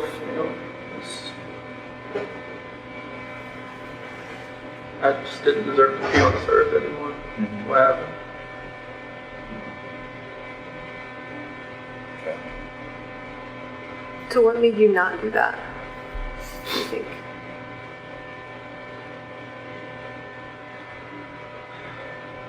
I don't know if it was just more of like because with the site, maybe it was just more of like I would have hurt more people than just me and everybody else. Like I know there's other people out there, not like at the site, but other people like maybe out in the area. Like I didn't want something like on the site to catch fire and blow up, and then other people around would get hurt in the same. So you were thinking initially about starting a fire out there or an explosion or something, or? Just no, not for that. Just like maybe I could just take care of myself without that. How? Gasoline. That's the only thing you do. I mean, I don't have a gun. I don't have anything like that. It's not like you can just commit suicide that way. But it's So just just like, to blow yourself up? I mean, it was just. I wasn't thinking. Yeah. I don't. Yeah. It was. I mean, I don't have weapons. I've never hunted before in my life. I don't know what. I mean, nothing was right that morning. Yeah. I remember you kept telling me that. You kept saying, I didn't know what I was doing, Tammy. I didn't know. Like, Yeah, when you asked I me about remember- the sheet, like what were you doing? Like I don't know what I was doing. Yeah. I think you were just like in automatic mode, or it seemed like. So did you drive straight out there? So what were you thinking on the way out there? It's kind of like what I'm doing right now. I'm just like, nervous, shaking, not knowing what's gonna happen. Yeah. Like I know like my life is completely changed. I don't know like what's happening. Like honestly, like I try to picture that whole ride. Like it's like 45 minutes to an hour ride out there, and it's just like, couldn't I have like saved my girl's life? couldn't I have done something? Why did I do that? I don't know. Right. Like, this is my flesh and blood. This is like what I wanted all my life, was to be a dad, just to have, you know, kids, and they love me, they, you know, all that, and it just nothing made sense. Right. Like the oil tank, nothing made sense. I'm just like, what are you doing? Mm-hmm. So what happened when you got out there? I took Shanann out just to a place off to the site, Mm-hmm. and then What were the girls doing when you were doing that? just sent them back to the truck.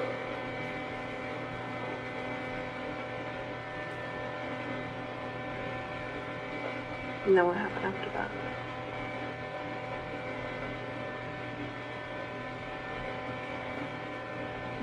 CC was first.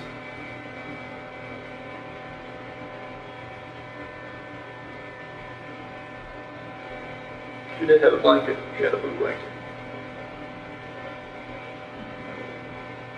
A Yankee blanket.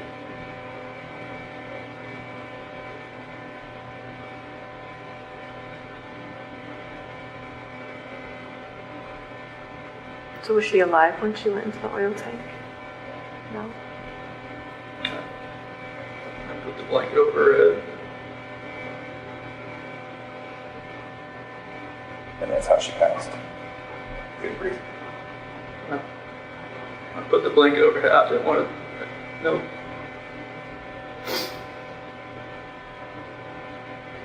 I strangled her right there in the back seat.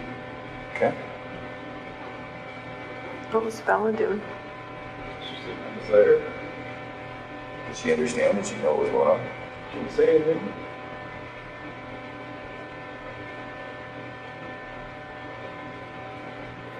And then the same for Bella.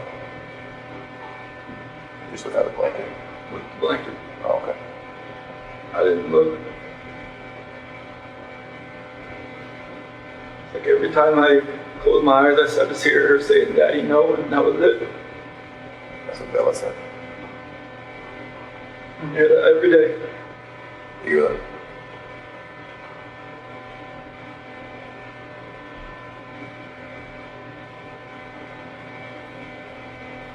Sorry, man.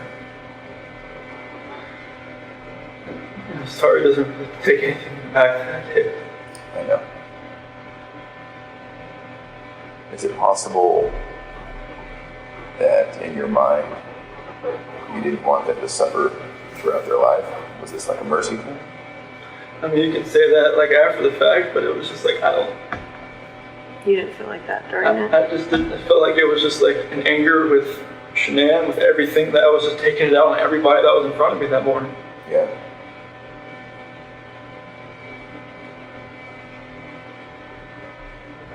I mean, kids growing up without their parents, depending on what grandparents or whoever they grew up with, seemed to be fine. But it was just like, it was an anger thing. It was just like. And what were you so angry at Shanann about? Like if you could pinpoint it. Nothing that makes anybody to want to do this. I mean, you could be angry at your spouse like your whole life, but you should never have done anything like this. You should never let it get to that point. Not let it get to a point where I've never been angry before. Like, and this was like the epitome of being angry. Yeah. The epitome of like showing a rage. The epitome of like losing your mind. I mean, even like some people in here said, "Dude, like, what the heck happened? You must have freaking snapped." And like, I just walk away. I'm just like, I don't see it in my mind how it could have, like, I look outside every day and like, what could we be doing right now?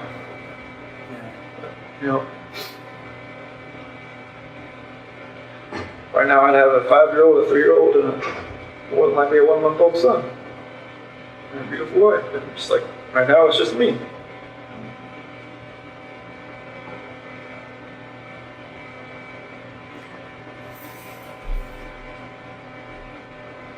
I watched that video of you finding out that Shanann was pregnant. don't seem excited. You seem like kind of in shock Scared. and yeah, like, oh fuck.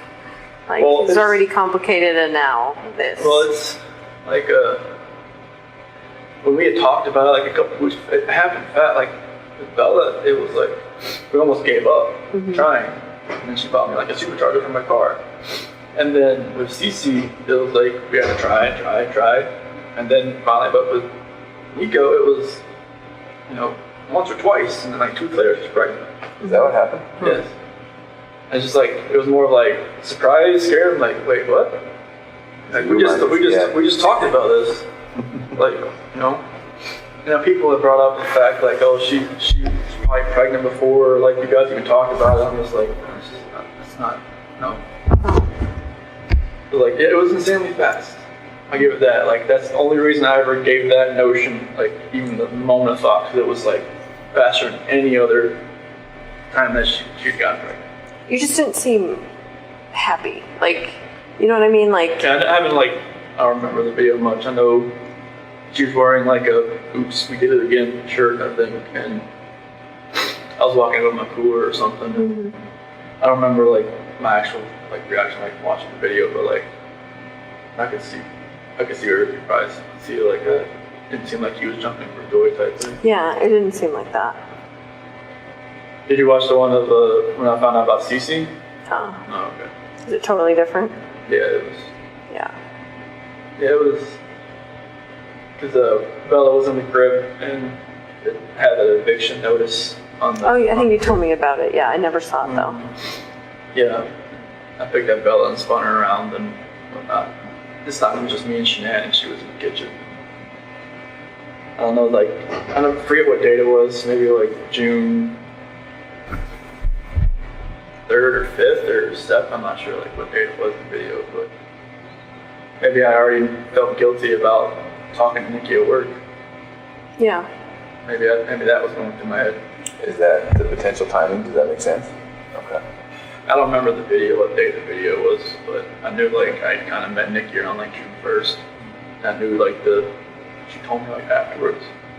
When you say you met her, you mean went on a date with her? No, I never went on a date with her until she was in North Carolina. Oh, okay.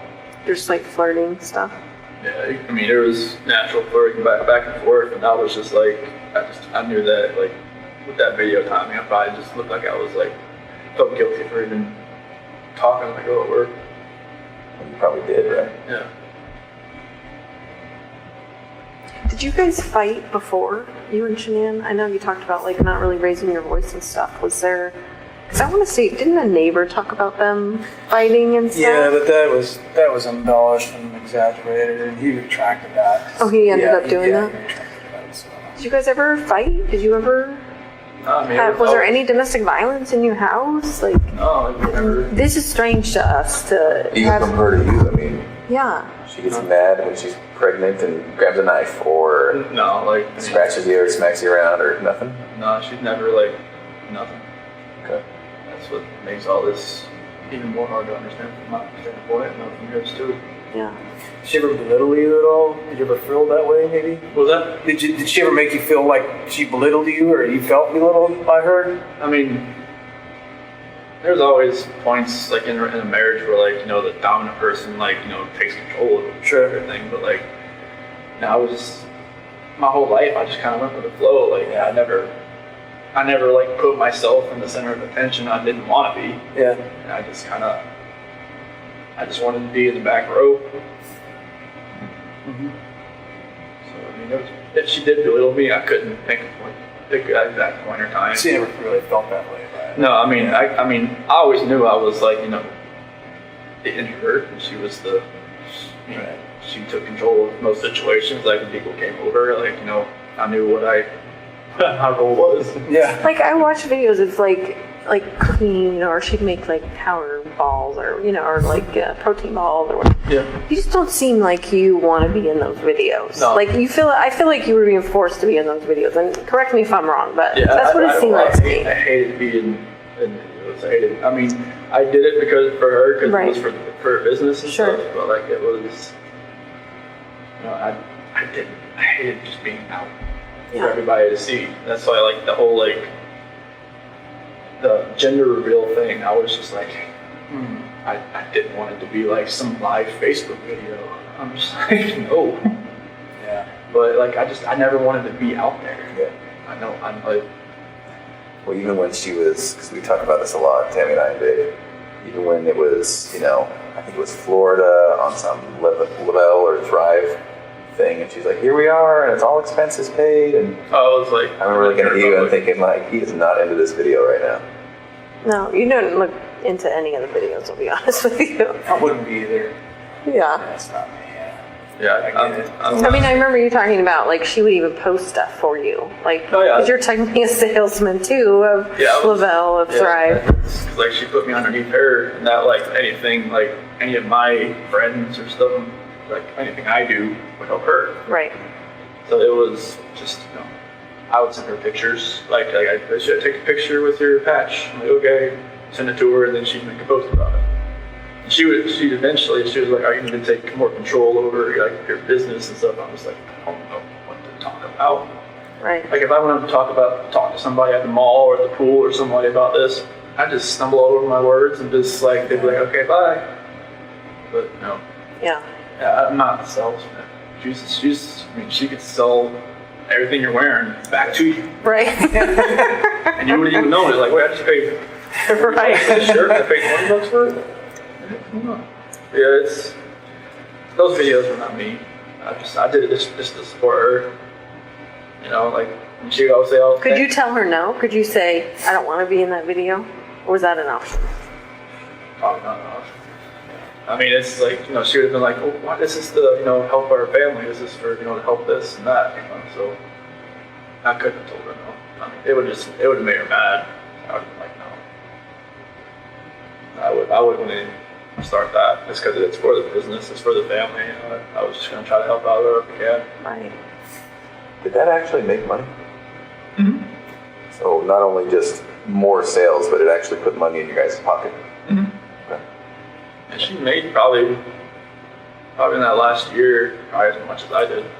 On commissions, basically. I mean, I know that's a simplified version of it, but Yep. I mean, it's they don't pay taxes out on it, so right. that was like the good thing, and they pay for your car. Mm-hmm. So Did they give you an allowance or something to buy a car? yeah, if you're a certain level, like a 12K or above, they give you a car allowance once a month. I'm not sure how they make money. The owners doing that, but they did. Yeah. Unless there's just like an insane markup on the product, which I guess there is. Probably is, yeah. I'm not sure how much it costs them to make it. Yeah. Did you feel like a different person wearing those patches? Especially like the Duo, the Burn. Like the Apple Watches. Like if you look on it, like when it tells you to exercise, it says I was exercising like all day. My heart rate was like up Oh. just from those patches.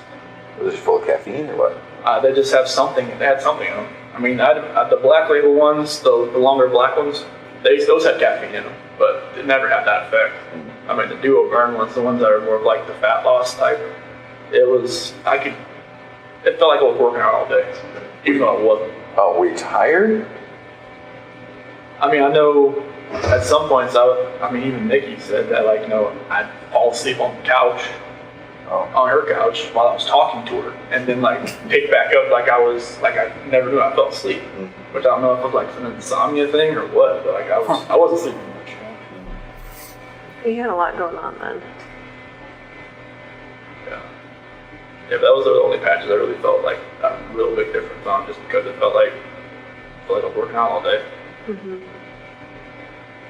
You don't feel like they changed your personality or anything like that, though? Or do you? I don't really know. I know that I just felt different on those than any other patch. I feel like I could just go longer and longer each day. Mm-hmm. And I'm not sure like if that was probably a bad thing. Because I don't think I was probably sleeping more than 3 hours a night. So would you stay when Shannon was gone, would you stay with Nikki and then go home for to get ready for work? Yeah, I just wake up at like 4:30 and go home and get ready for work and leave. And I just work out when I got back home. Mm-hmm.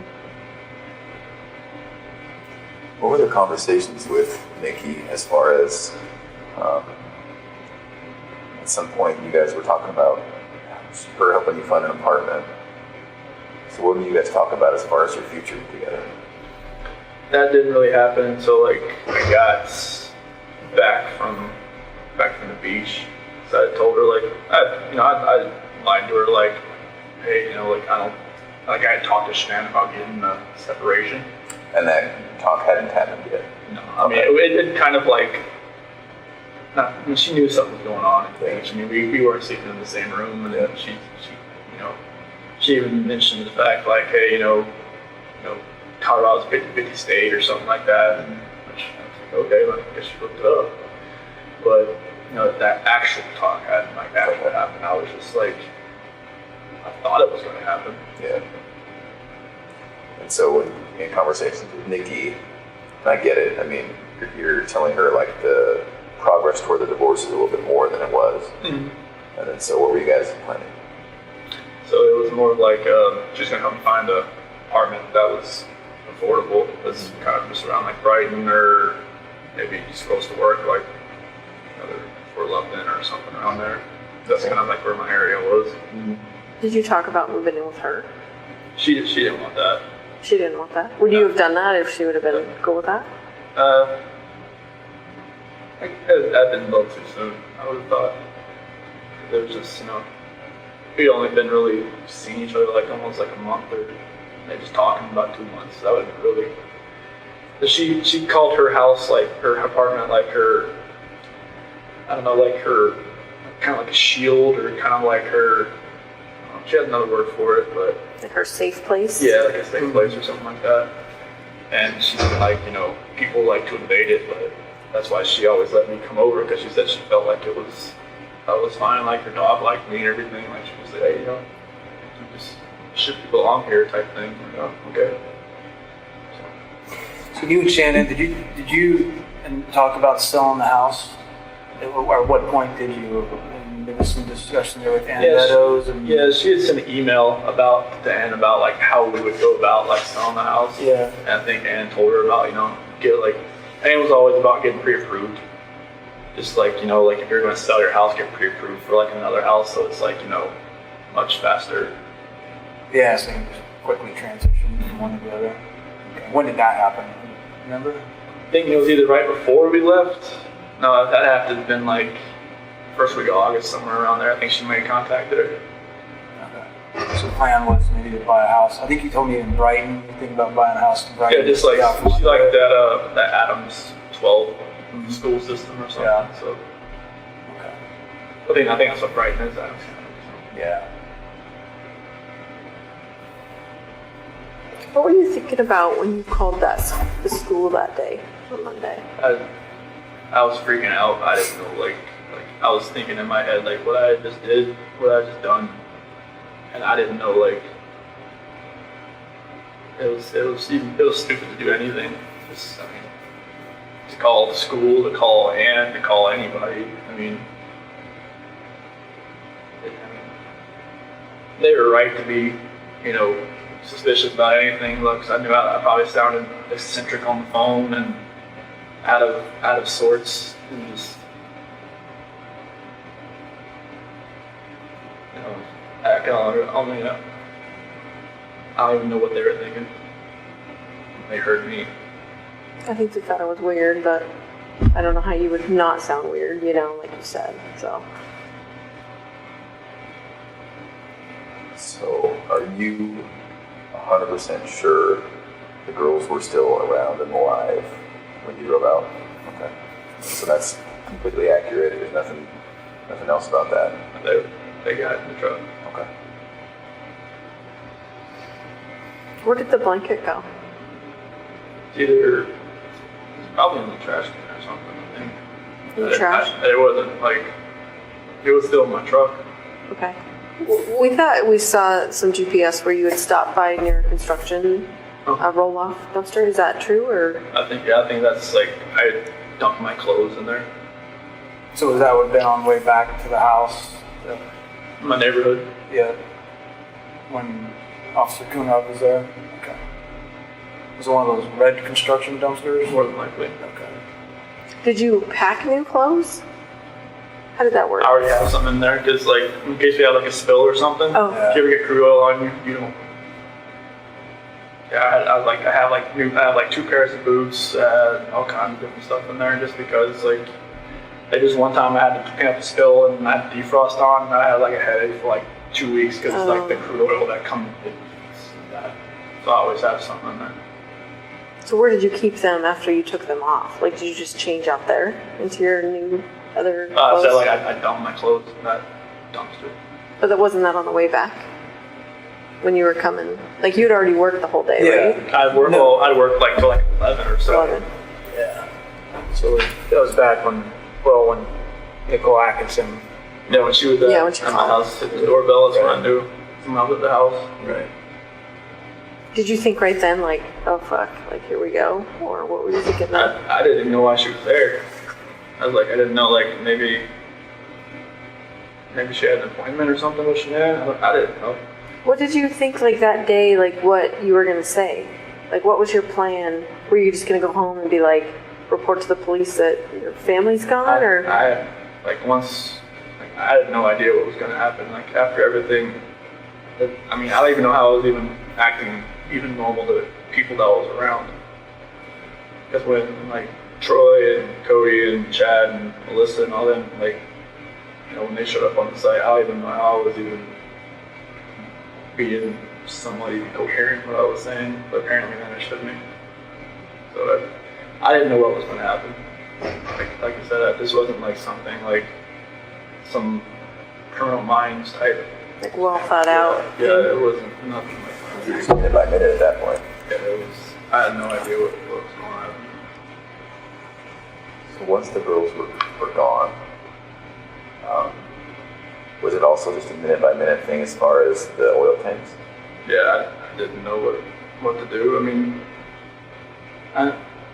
just thinking about an oil tank just makes me want to throw up. And was that just because it was in front of you and there it was and just presented itself? It wasn't a plan beforehand? Okay. Was there any reason why the separate ones? No, it's like you said, it was like going up the stairs, and it just didn't. No, like what Frank said, is like I was trying to separate everybody. That's not. No. I didn't want to separate anybody. What was the reason? I can't even tell you. It's like I said, like something else was a control of what I was doing, and it was like I was doing something I never thought I would ever do in my life. Did you think there would be less chance of someone finding them if they were in separate tanks, or? I don't know. Sounds like it was Oh. I didn't. Whatever my reasoning was in my head that day, it wasn't sound. Nothing was right. And you don't even remember thinking about it? No, it was just like a reaction of something that I wasn't even thinking about. Yeah. Can we talk about the trash bags? Do you remember that? Oh, with There were two. okay, yeah, it's trying to, because like she kept. I didn't want to, like when I was putting this one coherent, I guess, thing I had, like I didn't want the girls looking at Shanann while they were in the back seat. So what'd you do? I put a trash bag on one end and on her feet and on her head, so they didn't have to see. And they were just too little to kind of figure out, right? Yeah, they didn't know. Okay. That's good. I just know, like when I was driving up there, I mean, you know, they were just, you know, sitting there, just, you know, kind of asleep or kind of just like, you know, holding on to each other, laying in each other's laps. You know, I didn't.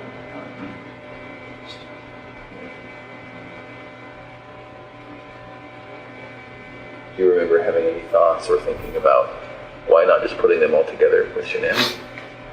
Honestly, it was just happening so fast. I had no time to really have a thought that was my own. Okay. But I wasn't like dutifully trying to separate anybody Yeah. passing away, trying to keep anybody separate. And everything, you know, Frank, Sandy, and Frankie said, you know, like I don't hold it against them. I mean, they can hate me for, they have a right to hate me for the rest of their lives. They don't hate They you. don't. In fact, while we're on the subject, I speak with them weekly, and I told them that we were going to come here and then hopefully would speak with us. And they told me to tell you, understandably, they're devastated. But they actually said that they love you. They still love you. And Sandy explained it. You know, he's our son-in-law for 8 years. I can't just turn that off. So they don't hate you. They don't. That's amazing to hear that. Yeah. Well, and I can tell you, Sandy was the one that was most resistant to penalties in this case. And she said that. She told me that from the very beginning. That she didn't want that. It's God's decision. It's not her decision. And then she told me that even then. So it's not just a one-time thing that she has said it to me. It's been over the whole course of the event. So that's probably one of the most honest things someone's ever told me. You know, so it's pretty amazing. You know, Faith is. She's obviously a believer. So am I. I get it. So I understand it. That's amazing to even hear that. Yeah. Good people. I would have figured they would have hated me for. They don't. I mean, yeah, anybody would think that. I certainly would have, but I have to admit I was surprised, really taken back by that. But they certainly don't. What did they say when they knew you were coming out here? They said they want to know details because they need closure. And that's really all they want, and they want to keep it private. And I said, well, absolutely. We'll talk to them about what you told us, and just so they can put it past them, because they're having a hard time dealing with it and trying to get past it all. And I think that may help, just to know. Closures, you know. I mean, my parents still think, you know, like I told them I pled guilty for a reason. Right. Right. And like I told it to them when they had that video phone thing in Colorado the day before. Like I pled guilty. Like I plead guilty for a reason. Like I didn't just, you know, I knew other people were watching. So I didn't just go in and like just say anything. Like they seemed to take it. Like, okay. What And made you do that, Chris? What made you plead guilty? I didn't want anybody else to. I didn't want them to go through this for 2 or 4 years. I didn't want my attorneys to lie for me for 2 to 4 years. Like they would have done anything I told them to do. Sure. That's what they're. I don't see how they can do that. Like, you know, that's what attorneys do. You know, like they take their defendant and they say, like, what happened? Okay, we'll go with that story. Like I told them everything I just told you guys, and it's just like. They got together like, well, you know, if they ever offered a plea deal, would you ever want to like just plead guilty to? I'm like, yeah, I mean, if we can end this, end it. Like I was like in September, I told them that. Really? Yeah, they like, but you know, it was way too early, and the prosecution was still doing their investigation, still grabbing evidence and all kinds of stuff, and that wasn't even really on the table. So I think it was like around Halloween. I think that's when the prosecution went to Frank and Sandy and Frankie's house and just talking like, if we can end this, would you be open to that? And that's when, like, you know, like the whole death penalty and everything, all that conversation happened. And I guess they were surprised that it would just be over. Yeah. And We were all in shock. I'm not gonna lie. yeah, that was like. It's like we were going 100 miles an hour and then we just hit a brick wall. Like that's what it felt like to all of us. So I mean, obviously you had more time to Yeah, I mean, contemplate it than yeah, us.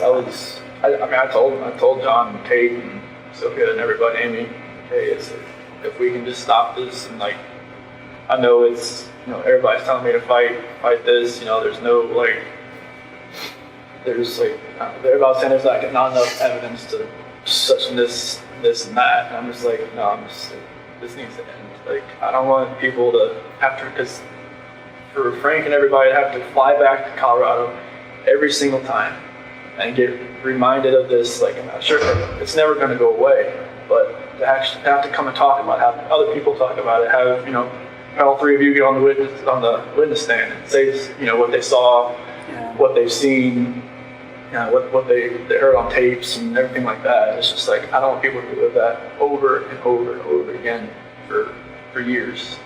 Like, if I could just end this for everybody, and then, like, if there's any closure at all, they could, you know, it could start then instead of like 2022. Right. You know, like, you know, and everything. Just like, 'cause I know it'd only get worse for everybody. So did it have anything to do with you not having the death penalty? No, like, I mean, honestly, like, when I was sitting in that cell, I felt like I should die. I mean, I was listening to everybody telling me, like, hey, if you do this and this, you can hang yourself in that cell. You could do this and that. And you They were like telling you stuff. yeah, you could drown yourself in the toilet if you wanted to fill your toilet bowl up or something like that. It was, they've been there a bunch of times. And, like, you know, at one point I was listening to them. Mm-hmm. You know, I was just like, you know, I just felt like maybe there's a different purpose for me somewhere. You know, maybe it's here. I don't know. Like, I prayed to God every day that He would move me away from Colorado, like, move me away from, like, the DOC there, because I just knew, like, they were saying there was a hit on me. They said if I was going to a DOC in Colorado, like, I'd last a week and I'd be dead. Because of, like, the gangs and all that kind of stuff. So, like, I just felt like God moved me here for a reason. And I'll, you know, hopefully I can help people that way. But, like, I didn't want my family, I didn't want Shanan's family, all of our friends, like, you know, having to go through that, because after a while, I knew it was like, this stuff was everywhere. And I knew, like, all her Thrive friends, everybody, that was just like, they were just broke, just with that hole in their heart just a little bit bigger every time. I didn't want that. I knew it would have gotten worse. I didn't want it to get any worse than it already was. Did you ever think about, well, you know, it could be very believable, what I told him, it could be very believable that Shanann did, you know, end the girls. And so maybe if I tried to convince people that, maybe if I fought with my attorneys on that, maybe I could lessen it somehow. Did you ever think about that? Honestly, I never even thought about the story until you guys mentioned it. Yeah. Okay. I wondered. I never even thought about it until you guys mentioned it. Well, what did you think about it once it got mentioned? It's just like, I just went with it. I didn't, like, you know, I knew my dad was out there. I knew it was like, you know, I knew they would probably believe it because, you know, my mom and my sister just never really liked Shanann. I knew, like, you know, I mean, through all this, like, I got letters from some of my friends that even said, you know, when we went to your house, we could see, you know, Shanann more of a dominant personality and more of, like, you know, you're always helping with the kids and everything. Just, you know, you're a great dad and everything. We could see, you know, a couple things that I never saw or, you know, whatnot. And even my best friend Mark even said, you know, there was always, you know, something, you know, I didn't really get with Shanann. I was like, nobody ever told me any of this stuff, but okay. But yeah, I never thought about that story. And, you know, that's what my attorneys were going with. And then, like, I think it was probably the second week I told them, like, what had really happened. What did they say after that? They were quiet. They were writing it down. They said they wouldn't judge me, so I told them. I told them everything that happened. And they, you know, appreciated, like, I guess, you know, most of the time, you know, their defendant or their, you know, defendants don't, like, tell them actually what happened. No. Yeah. They just, you know, tell them, all right, get me out of here. This is what happened. But I told them what happened. I didn't want them going, if this was going to go, like, anywhere in courts, I didn't want them to be under a false pretense and, like, get surprised. I know, like, there was probably things that you guys probably knew that maybe if I lied to them and just told them, no, this is what happened, that it would have, like, made them look, you know, foolish and stupid and just, like, you know, unprepared. And I was like, this is what happened. And they, you know, they appreciated me telling them that. So now they would be prepared, and that's when they were saying like, you know, if it was ever, you know, if we ever went to them, the prosecution, and say, hey, if we could end this, would I be open to it? I'm like, if it could end it. I know there was like, wasn't her phone found on the couch or in between the couch cushions? Like, did you plant all that I stuff? just threw it in there. You just threw it in Yeah, there? Why did you do that? I don't know what was going on that morning. Like, even like, you know, her watch, her phone, like, you know, if I was actually, like, if I'd planned this, I would probably just take it out to the field or something, you know. But, What about her ring and stuff? What were you thinking about that? it's like, you know, maybe she actually really wanted a divorce. Maybe she didn't want to fix it. Just put it there on the counter. She took it off? Or did you take it off? I took it off. Okay. Oh, so that would look like she was saying, I want a divorce, I'm leaving it here when I'm taken off. I see. So the phone and her watch and the couch, was that morning before you left to go to service? Okay. Yeah, so I think Nicole's son found it or something. Yeah. What other things did you do that maybe we even missed? So the phone and the watch. Yeah. I think I threw the therapy book she wanted me to read in the trash. I don't know. That was that morning? I think so. Were you trying to make it look like she threw it in the trash? I don't know. I just Oh. I just didn't think nothing was ever gonna work again. So I didn't know what was going on. Did you go down to the basement? I thought the basement door opened. Yeah, the door is open, but yeah. So there was a lot of movement, you know, I think it was around 4:26 or something. And the garage door opening, the basement door opening, and then of course the living room sensors and all. Do you remember what you were doing all during that time? Other than You had a lot of going in and out steps, the garage. I'll just say that. Okay. So like the basement, I'm not sure. I mean, the only thing I really have down there is my workout, the bench press. Do you remember going down there for anything or opening that door for anything? Did you think about, well, maybe I'll take her out that way, or is it a walkout basement? No. It wasn't at your house. Okay. That's like a garden level basement. So Okay. But no, I don't remember really. I don't think it worked out that morning. Like, were you packing your lunch in the kitchen? Like, did you Oh, have to yeah. do all that normal Yeah. stuff? Yeah. Okay. Yeah, I did. I packed my lunch and everything. Did all that. I don't remember about the basement. Unless I just worked out that morning, I just don't remember. I don't think I did. So one of the more Unless there was a trash bag down there at that time. Yeah, you got trash bags from there. Maybe there wasn't any in the garage. I went down there and got one. Do you normally carry a roll of trash bags in your truck? No. So there was a roll in your truck. There was? Yeah. Maybe I just grabbed it and brought it with me then. That would have been kept in the basement, maybe? Or Basement or the or the garage. garage. I'm sorry, what were you saying, Graham? one of the more kind of poignant or tender moments in all of this was seeing you with your dad when he came in. What was it like when you picked him up at the airport? It was very strange. It was kind of like I almost knew this was probably the last time I'd ever see him on the outside. In my head, I knew that. Yeah. What'd you guys talk about? Honestly, like, he just wanted to talk about sports. He's like, you know, he's always kind of like, you know, distance himself from like a problem type thing. Like, you know, when, like, if there's ever an issue or anything like that, he always want to talk about, like, just bring up, like, when I was trying to get him to quit smoking, like, all the time, like, this is after, like, I graduated high school and whatnot, he would, Are you talking about cigarettes? yeah, Okay.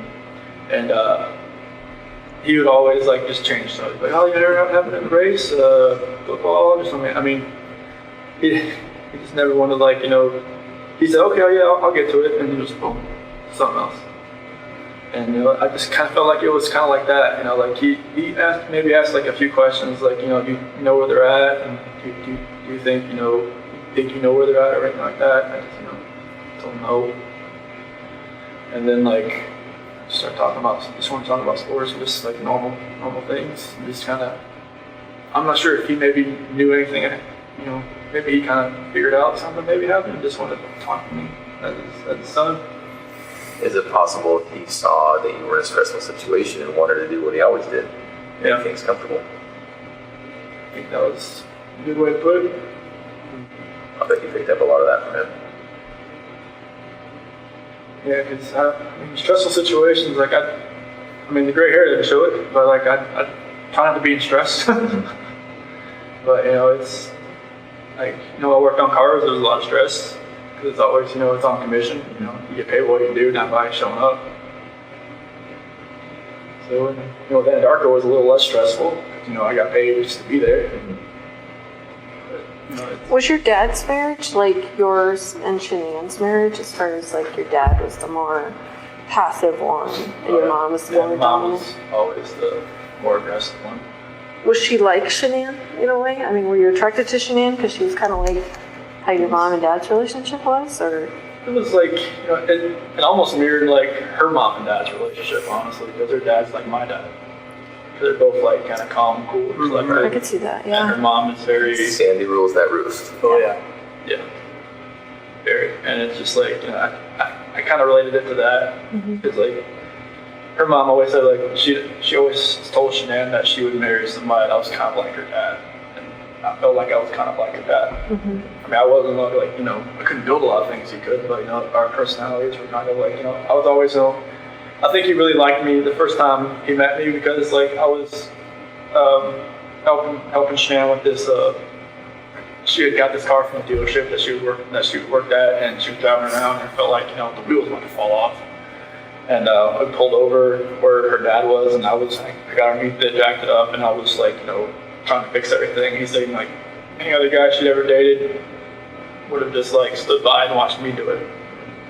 And so like that's when he really like kind of like me. Took to you. Yeah, just like I was always wanting to help people, not to hurt anybody. Well, and you helped her all through her lupus, and you're at the colonoscopy, and you're jacking up the car. And I mean, anytime she had an issue with like a car at the Dirty South Customs, like I would just go out to work and see what I could do with it. You know, I would just do whatever I could to help. Yeah.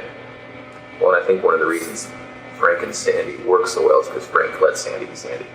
Yeah. And they probably both saw in you that you let Shanann be Shanann. Yeah, I just like, you know, I didn't try to change her. Right. Like I just let her be, you know, who she is. Yeah. She's like, you know, she's gung ho. She's, you know, she knows what she wants. She's gonna go get it. Yeah. And I didn't say, hey, you know, you can't do that. And that's what her first husband did. Yeah. He controlled everything. He tried to be Sandy, and it didn't work. And she turned into almost like me.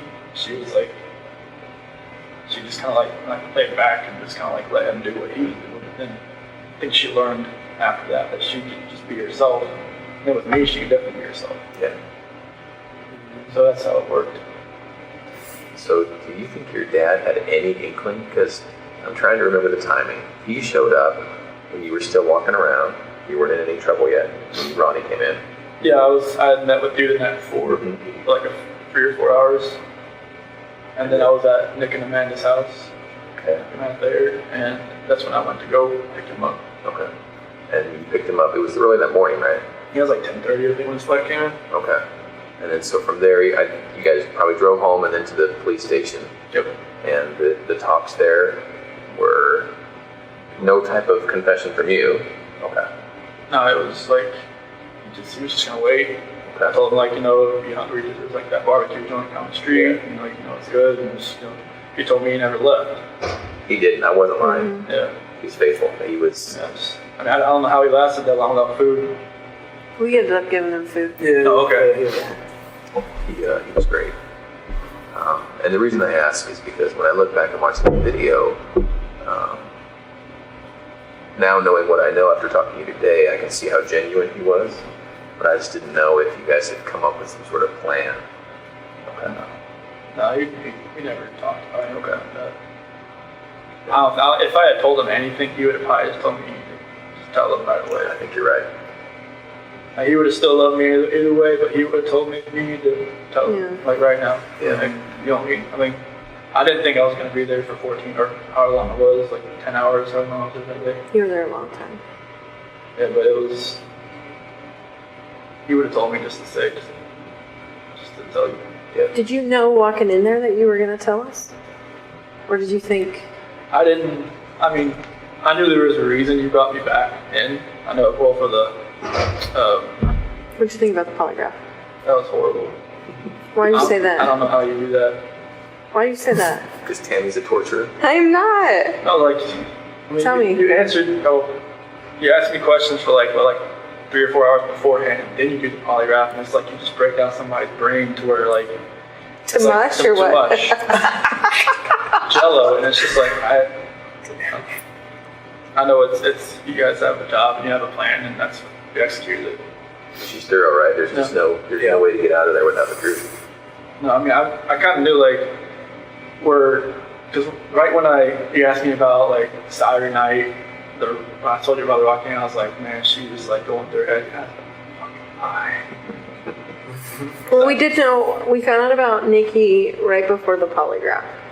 I figured that out after with meeting with John and everybody that she had met with somebody from the CBI, like on the 14th or the 15th. I was just like, wait, they were talking. Oh, okay. So you already knew. So, but I mean, I didn't know how extensive it was, but yes, we knew. yeah, I mean, walking in there that day, just walking into that room, I knew I wasn't walking out. Yeah. Just the feeling I had walking in that room. Yeah. Just seeing, I mean, I don't remember if the polygraph stuff was already in there. I think it was. It was, yeah. But it was, I knew it. I just feel like sometimes when people, do the bad thing and they stay, like, some part of me thinks, well, I think they're here because they really want to tell us what happened. Because it's not normal that you want to keep all that in. Like, that just kills people on the inside. And I could tell it was killing you that day. Yeah, I mean, it was just like that. 13th, when I slept in the house, I did nothing. I don't think I slept maybe like 2 hours because I just finally just got so tired I just fell asleep. I had every light on. Nothing felt right. What were you thinking about during your media interviews? I didn't want to do it. Why did you do it? Did you feel like you had to do it? I felt like, they would have just kept knocking on my door until I answered it. And like, I didn't even set it up, but Nicole Atkinson set it up. She told me, hey, Fox. Is she the one who set it up? She said Fox is going to be at your house at 10:30. I'm like, what? I'm like, okay. And I think I even called you about it. Like, what do you recommend that I do? And he's like, it's kind of up to you. I'm like, okay. And I called one of her friends. What should I do? And she said I probably wouldn't do it, but I just felt like I don't even want to know what I said, what I looked like on there, because I knew it. Some people said it just made it look even worse after the fact, but It didn't look good.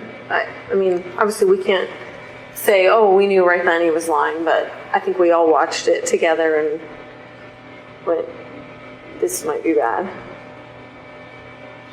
yeah. I had that feeling after I watched it. So I could kind of see it in your face. It's like I was just lying to more and more people, and it was just like Do you have internet access here? No. So just don't get into that trap and put it in.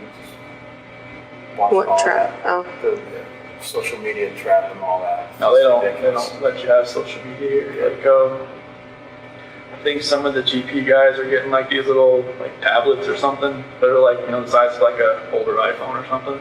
But I think they can use like email. But I'm not sure about like social media. No, definitely no social media. But like, I'm not sure about internet or not. But this place is kind of like a dead zone pie for phones, anyways. I would think. I don't know, we're getting service, which is weird. Yeah. I didn't think we would. Right here. Yeah, right in this room. Maybe this is kind of like a hub of computers. Yeah, that's This true. is the spot. Yeah. Computer room, you would hope they'd have some. Did you talk to Nikki afterwards? After all this happened? On the 13th and the 14th. What was that conversation like? It was the 13th. It was kind of like, It was more text, and then maybe a phone call, like a phone call, and then she thought maybe Shanann like took off with the kids, like just because I was telling her I didn't know where they were and all that, and then the 14th, she kind of like, I think she kind of thought something may have happened because they hadn't come back. Why do you say that she might have thought that? Or, she kept asking me like some weird questions. Like she kept asking like questions that only I would know, but she was testing to see if like it was actually me on the phone. Like, what do you mean? Like she would ask like, like what's my dog's name, or like what do I like, what yoga studio do I go to, or something like that. I'm just like, like I just answer like and then like another thing about I'm not sure if this is you. I'm just like, okay. Is this through text or is this through calls? Text. Oh, okay. So she wasn't hearing your voice. Okay. Yeah. Is it possible she thought you'd been arrested and we were on the phone? One, either Shanann had my phone or somebody else had my phone, or like maybe maybe she thought it was. Well, hopefully Shanann would know all the answers to those questions, right? No. This is Nikki asking me. Yeah, but if she's asking you your name of your dog and what yoga studio, and like wouldn't Well, Shanann know that? maybe she thought maybe I was with Shanann. Now she was just trying to find out who she was. Mm-hmm. Yeah, like some of the conversation like on the 14th got a little weird. I think that's when she met with CBI or something, or FBI. I'm not sure who she met with first. So she talked to you after she met with? No. Oh, she that did. was like she had told me like, this is the last time you'll probably hear from me. I'm going to stay at my friend Jim's place while this is all going on. She said not to contact her until this is done. She told me to delete everything. I didn't delete everything. I just okay. I'm not sure why I didn't delete everything, but probably helped you guys out a little bit. But She told you to delete everything? delete all conversations. Did she tell you why? She just said delete it. Which I don't think you can ever delete a text message. We're pretty good at getting deleted text messages. Did when your dad came in, one of the first things you guys talked about, he said, kind of quietly, I cheated on her, I cheated on Shanann or something. Your dad didn't know until that time? No, when I was in North Carolina on August 6th, when I spent most of the day with my parents and my sister and everybody, they had, I had told them like something like, this, I don't think this is going to work, like, with what happened with the nuts and everything, and they're not being able to see the kids, they're like, this is the first time they had talked to me, and pretty much. Oh, because you went 3 weeks or something, right? Yeah, because Shanann told me to call him while I was at the beach just to smooth everything out, because she was like, all right, whatever's going on in your head, you need to fix this. But she didn't want the kids to see him, she didn't want to see him. And then like when I did see him on August 6th, it was after I went and saw my grandmother. She's in a nursing home. And she still wouldn't go see my parents or anybody with the kids. So I just told her to leave me there, and my dad would come pick me up, and spent the whole day there. And they said they want to see the kids. They just don't know if they could ever just forgive Shanann for everything that happened that day. I guess I'm not sure everything that was said that day when they had that argument, but apparently it was like a knockdown, drag out, bomb that went off in there. Pretty hurtful things. Yeah, I'm guessing so. And they just don't know if they could ever forgive her or not. And I just I never told them about cheating on her. They even asked me if there's somebody else. Oh, did they really? Yeah. So they could kind of sense maybe something was going on. Yeah, because Nikki was texting me the entire time I was over there. Oh. So they could kind of see I was texting somebody, but it was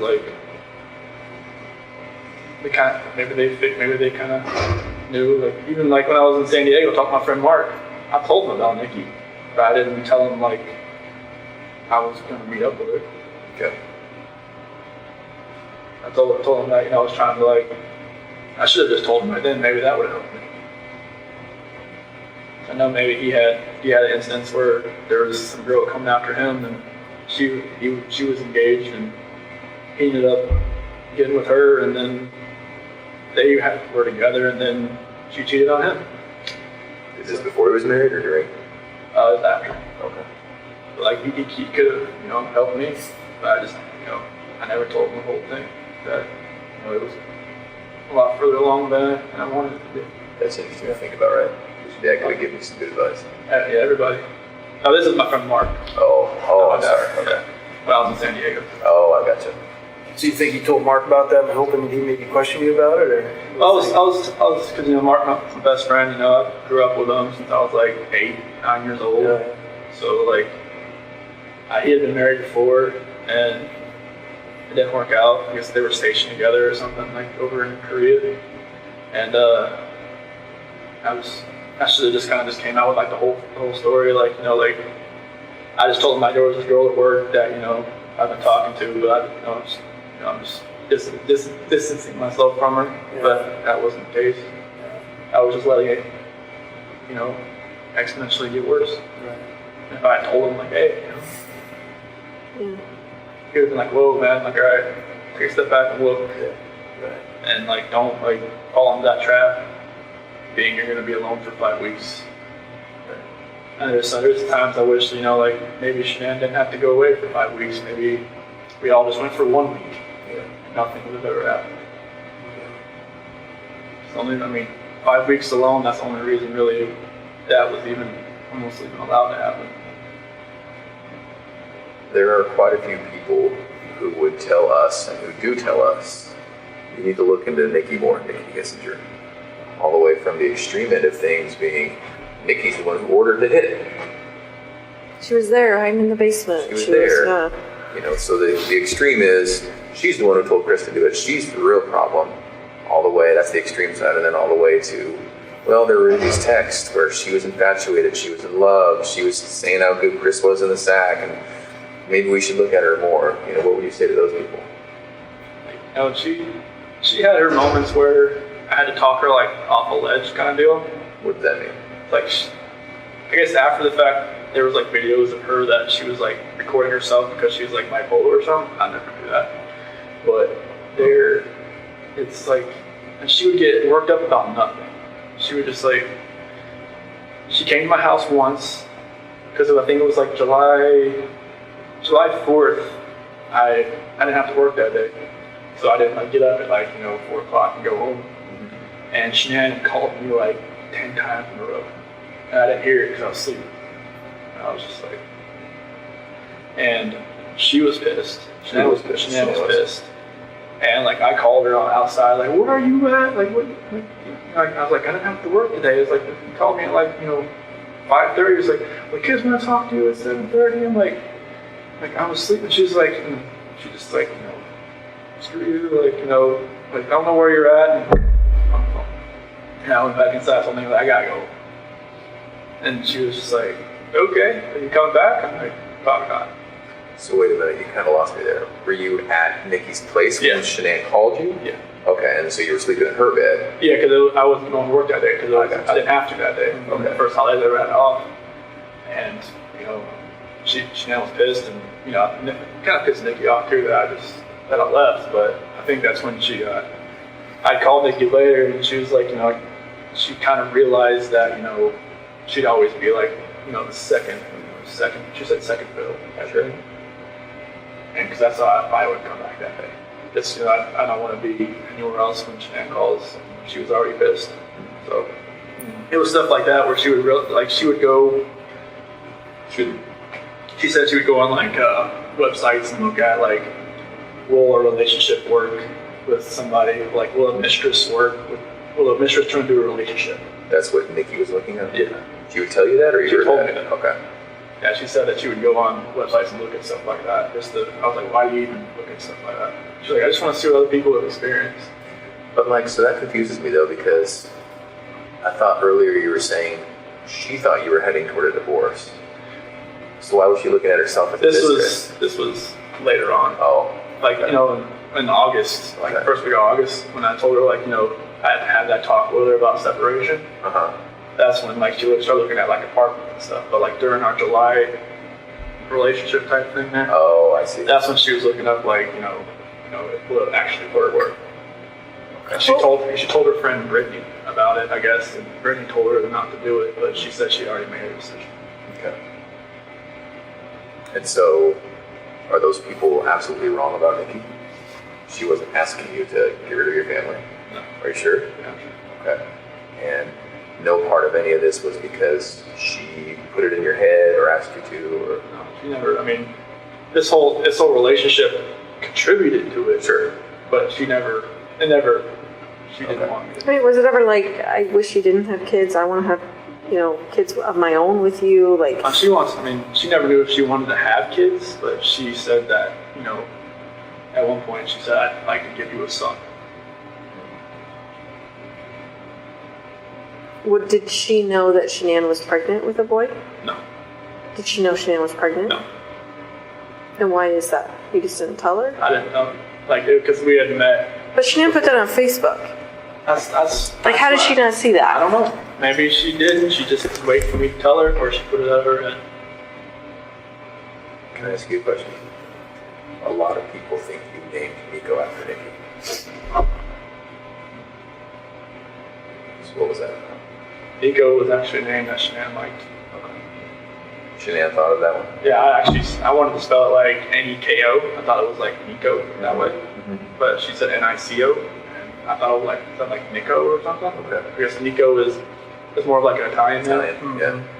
So, and like she did leave for, my middle name, my dad's and all that. But like Nico is that's a name that she always liked. Okay. Did she name all the kids? She named Bella and Celeste? Yeah, Bella, because Italian means beautiful. Marie, mom's middle name. Celeste is her grandmother's name. Catherine's Shannon's middle name. Did you have any input in their names? I just liked them.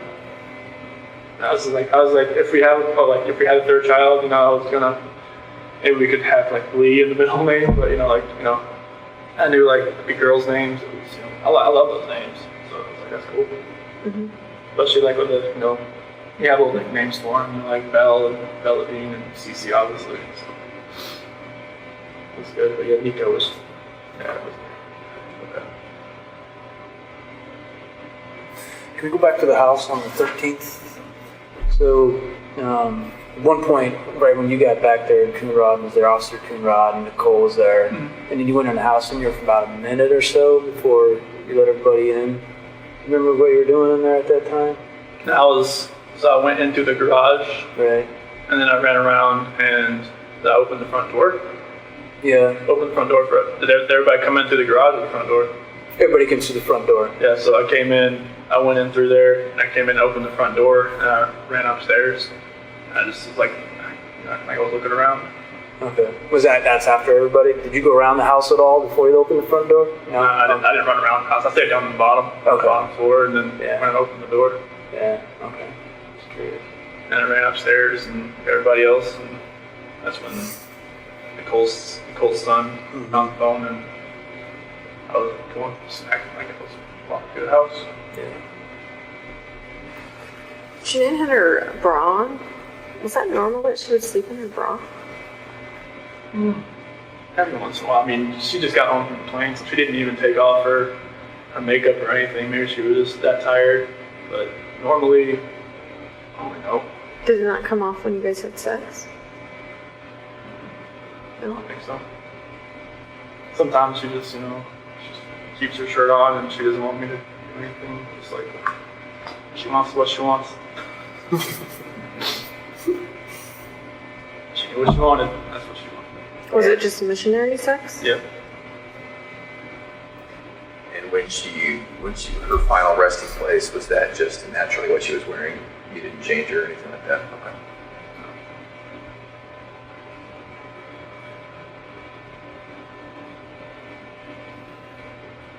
Did you have to see any of that stuff? Pictures or anything? No. I asked not to. Okay. They said I could. I was like, no, I don't want.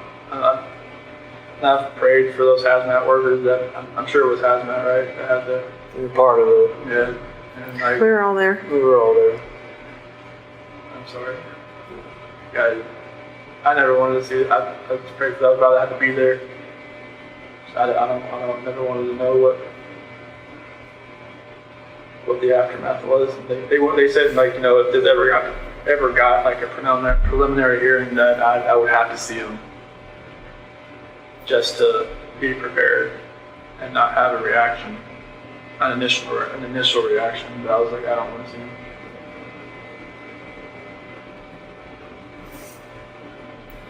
Do you feel like your lawyers were fair to you? Yeah, I mean, they were my only human contact, really. Yeah. They're kind of like, almost like a guidance counselor, almost. Yeah. Did you feel like you were driving the bus, though? With your decisions you made, Yeah, or I no? was like, there's a lot of things I didn't really know what was going on behind the scenes. Like, Sure. maybe there was a lot of things they never told me. Like, like stuff that came out, like, afterwards. Like, that whole, Nikki Kessinger article in the Denver Post and all that kind of stuff. They told me, like, afterwards and everything. But it was, I always felt like anything I was telling them, they were going to do. Like, the whole taking the plea deal and everything, I told them that's what I wanted to do. And they asked me, like, seems like 100 times, are you sure you want to do this? Are you sure? Like, once you sign this, like, I guess, like, up until sentencing, I had the time to, like, back out. But, like, they always, even before we walked in the courtroom, like, are you sure? It's like, yeah, this is it. Like, okay. They never told me this is what you have to do. Mm-hmm. They always just said, this is your decision, like, if you want to take this farther, even John said he was ready. He had all kinds of motions written, all kinds of stuff that were, like, really creative, and because he'd never been in something like this before, and he was ready to fight, and I was just like, I didn't want you to have to do that. Not for me, not for something that the story isn't true. Because it would just only gotten worse. Right. For everybody. For all three of you, for everybody that was involved in it. Are you still glad you did? Yeah, I mean, I never thought I'd be in prison the rest of my life, but, like, I don't want people to have to keep going through this every day of their lives, knowing that, there's a trial hanging over their head, or, I mean, if it ever got that far, I don't know. Yeah. But, like, I didn't want people to have to relive it every day. Yeah. Did they have to ever see the pictures? Say that again? Did they have to ever see the pictures? Frank and Sandy and all that? No, they never saw it. They saw some things. They didn't see anything of that. Okay. Yeah, we shielded that from them. That's one thing, I just didn't want them to have to see anything or hear anybody talk about anything or any part of it. Or, like, anybody best their daughter, like anybody to ruin, like, to hear what, some of my friends had a negative, impact from her, or, like, had a description of her that didn't match, something like that. I didn't want them to hear that either. Like, I didn't want them, like, anybody have to trash her memory. Like, I wanted, like, them to know, like, she was, she's loving life, she's beautiful, she always helped everybody else, all her friends, her Lucas friends, everybody. I just wanted, I didn't want anybody to take away from what she did. We tried to get you to say that night, I know, but do you remember that? I remember, I was just like, I know you obviously weren't ready to say that then. I know, it's like, like after my dad left, we both came in, like, all right, we got most of the story, let's get to the true story. I'm just like, I just wanted to bang my head against the table. Well, in the end, I think you did the right thing. And even though it's hard to hear, there's a lot of people who thank you for what you did. I think your whole life has been thinking of others, except for one brief moment. I think you really did think of others when you made that choice. So I personally thank you, right? Because it would have been hard for the three of us to go through about this hard, and for everyone else about that hard, right? Yeah, it was anybody that was family or friends, Right. It would have been, just exponentially harder for everybody. Yeah. I think you did the right thing. So you haven't told your parents what happened, you just told them I'm pleading guilty for a reason? Yeah, I've told them, like, on the phone, even, because they're still, I don't know. You should fight it, you should get... They've got letters from, like, Australia, from England, I mean, of, like, the 35C in Colorado and stuff, like, improper counsel or something like that. Ineffective counsel. Ineffective counsel, and, I mean, some of the stuff they've said about, the dry patch, how it's not, like, FDA approved, how it can alter somebody's mind, like, like it was some kind of condition, but there's something else they call like CPSD, complex post-traumatic stress disorder, or something like that. Have been like some people from England have had it. It's like they've been in an emotionally abusive relationship or something. I mean, it's like, you know, some of those subjects they put in there, like, yeah, I can relate to it, but like it doesn't make up for the fact what happened. But like they've got a lot of support from, they've got a lot of hate mail, a lot of phone calls, a lot of like, you know, stuff like that. I wish that never happened. But they get some support, which is good. But on the phone, they still think, you know, there's a chance that I could get out. Yeah. I mean, you don't want to ever think your kid's going away forever. Like, you don't want to fathom that. They tell me to fight it, like, you know, they don't, not every day, but on their bad days, they'll get a bad message or a bad letter, and then I'll just come revert back. Is it more your mom or your dad? My mom, she loses it a lot. Yeah. On the phone, my dad's usually trying to, you know, like, hey, don't talk about this stuff on the phone with him. Because it's just gonna rile you up, and it's gonna make him go back to his cell, and he's just gonna think about that all night. Right. And that happens a lot. Yeah. Would you ever want them to know what you're telling us today? I'd rather just tell them myself. Yeah.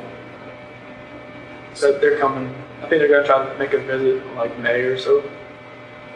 So they don't. Do they still think that Shanann killed her?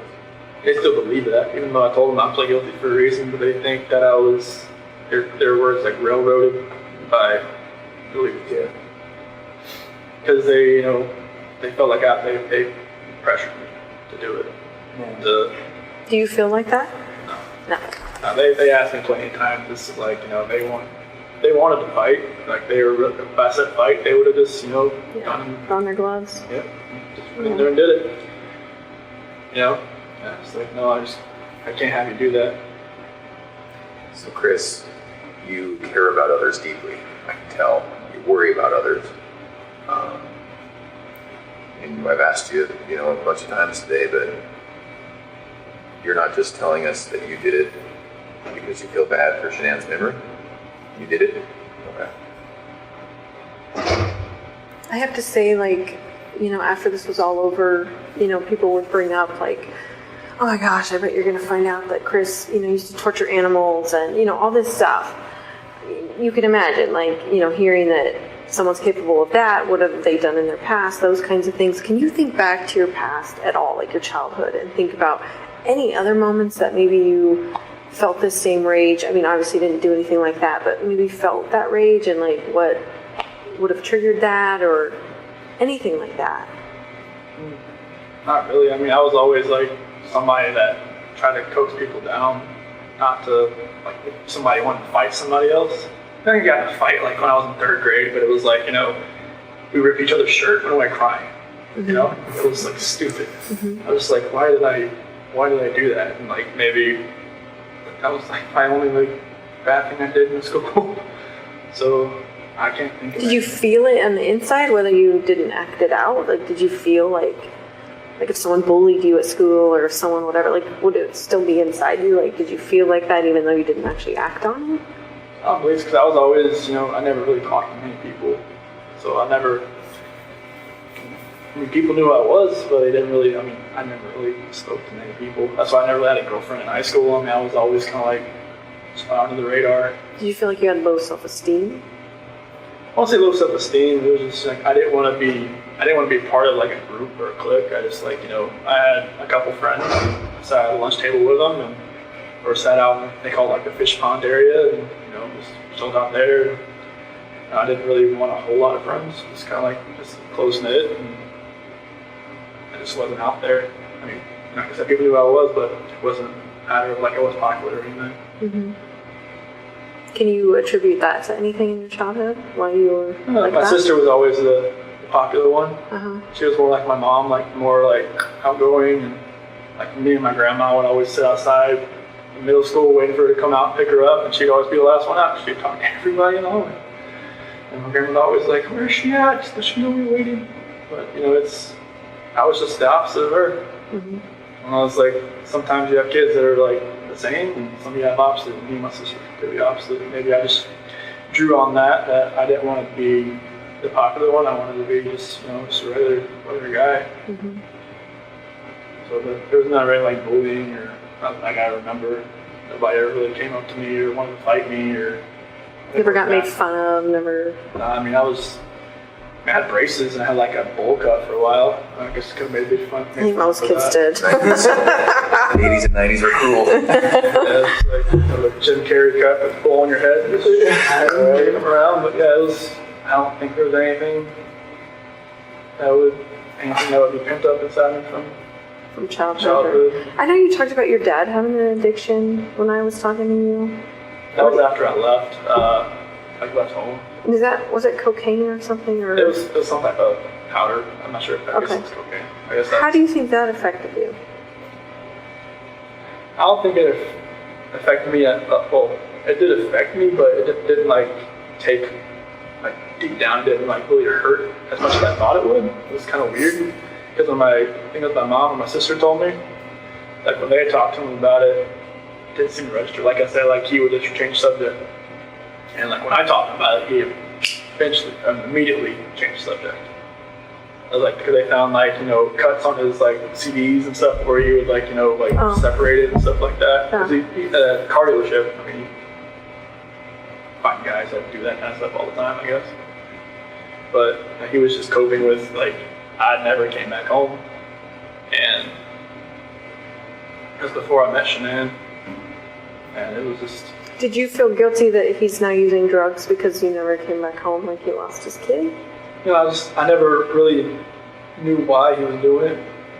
After the fact, I knew it was because he was coping with that, but I never knew why he really actually turned to drugs. My mom thought he was having an affair because all this money was going somewhere else just for the drugs, but like I'm not myself, I never used drugs, so I always try to tell him like, hey, like what's going on, like why do you need to use this, and just like you could use this for a whole lot better things, just don't throw your life away. I mean, like, because you can see in his face, like, it's like eyes, like everything was getting like, like the drugs through your face, and like your skin was getting all loose, and like he was losing a lot of weight. Mm-hmm. His nose was bleeding all the time, and all kinds of stuff like that. And I was telling him like, hey, you smoked like every day of your life since you were like 15 or 16. You're like, I can't get you to stop that, but I can get you to stop this. Right. And he put it away, I guess, pretty quick after I talked to him about it.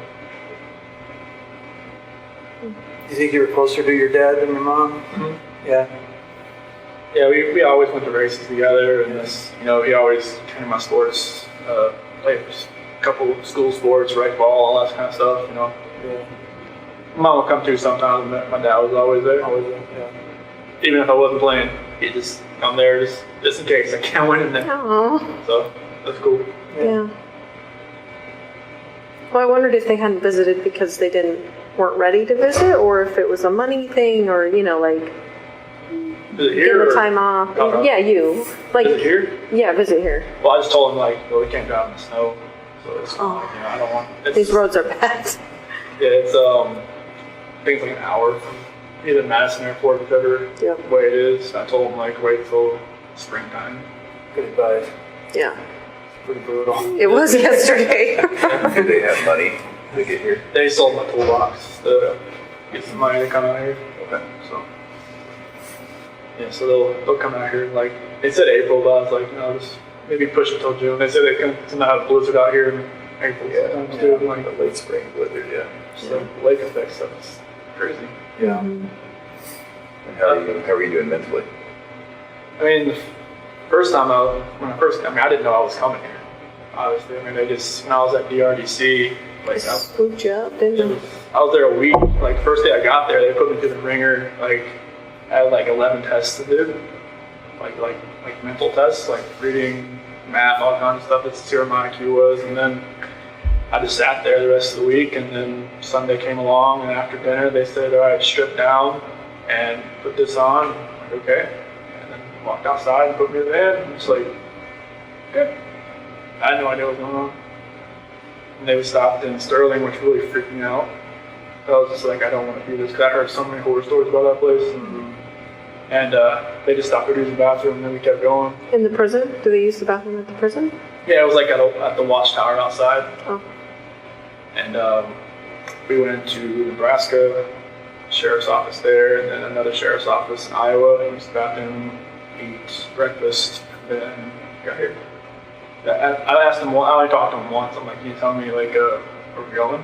Like, just to Destination State? He was like, I don't know. So there was like it was like one of those like transport vans, like where it was like had just the middle where I was sitting there, and I could see out the window, and I could see like they would put in an address each time. Like they had like 4 sets of addresses to each one they had to go to. They just would never tell me where we were going to end up. What did they say your IQ was? I was like 140, 135 or something like that. Is that high? I don't even know what. That's good. That's above average. Yeah. Yeah, it was tipping back to high school for real. I'm like, Trained in parts of the city on all that stuff. yeah, there was a lot of word problems, a lot of like geometry, a lot of like patterns. Like if this was moved this way, and then there was like a series of them. Like, all right, what's this one going to be? Just a lot of stuff like that. But like the further you got along, the harder it got. And I was just like, it's like great. And it was like they give you this little take that pen and take the little tube out in the middle. And that's where you're using to fill in these little Scantron sheets and everything. I feel like I was in high school again. Do you know how long you're going to be here? Neither do I, by the way.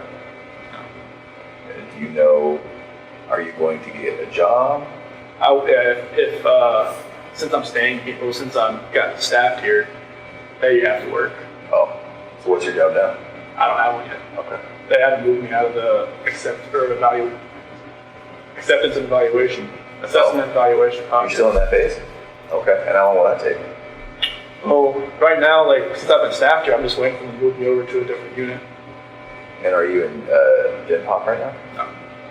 No, I'm in a unit. There's like 11 or 12 of us on there. There was like 22 when I first got there, but they've been transferred to the other prisons around. And what are the other guys like?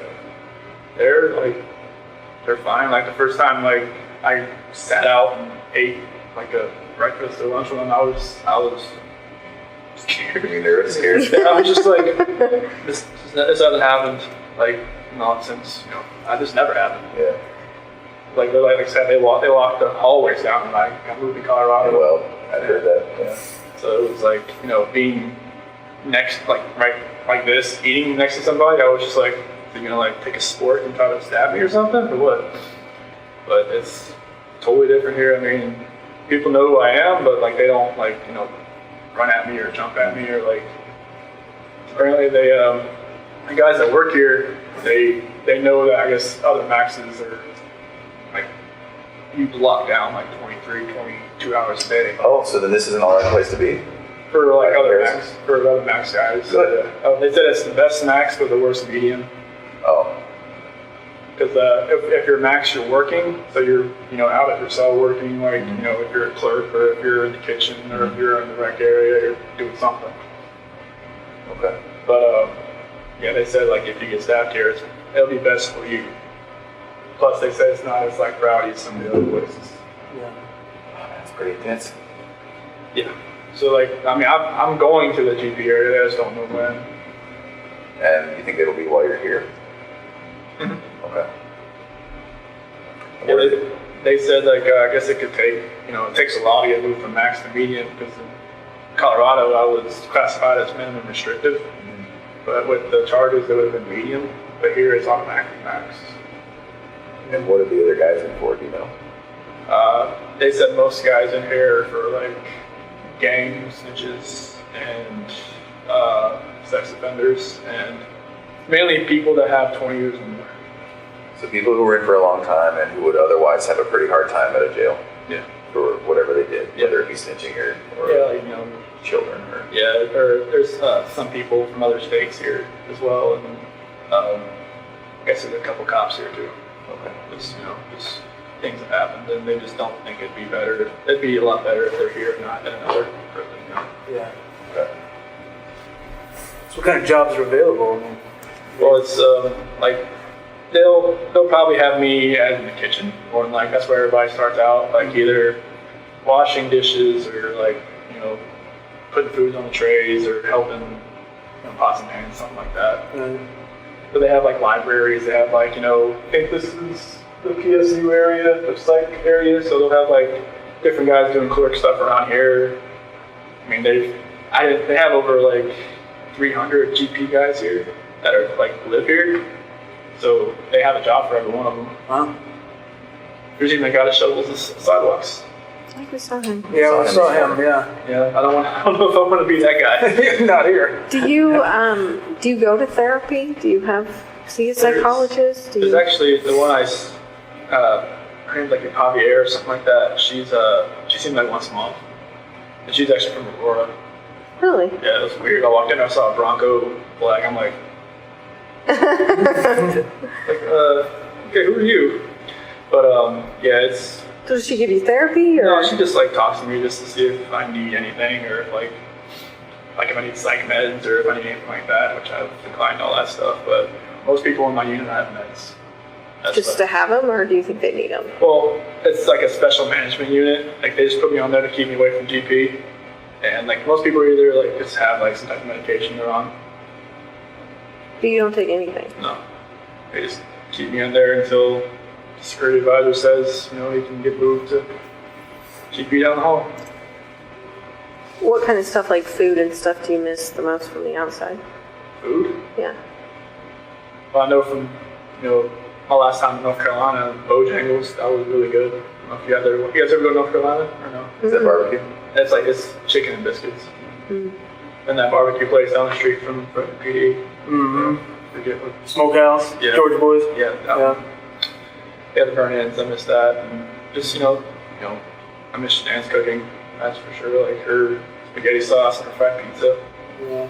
Fried pizza? I don't think I've heard of that. What is I've that? never heard of that. Her mom has, or I think it was her mom, her grandmother on her mom's side had this this dough, homemade dough you can make, and just make up the dough, and she would make it up with Bella and stuff sometimes, like a little smaller one, but she'd make the really big one, and then she would put it in the oven, the bottom oven, and let it sit there for a couple hours, not put it on or anything, just let it rise, and then once it's done, take it out, form it, throw the spaghetti sauce she has, spread it around, and throw the mozzarella and pepperoni and put it on the oven 350. And But what part of it is fried though? well, they have some parts you can put on the grill. You can put it on the stove too. Okay.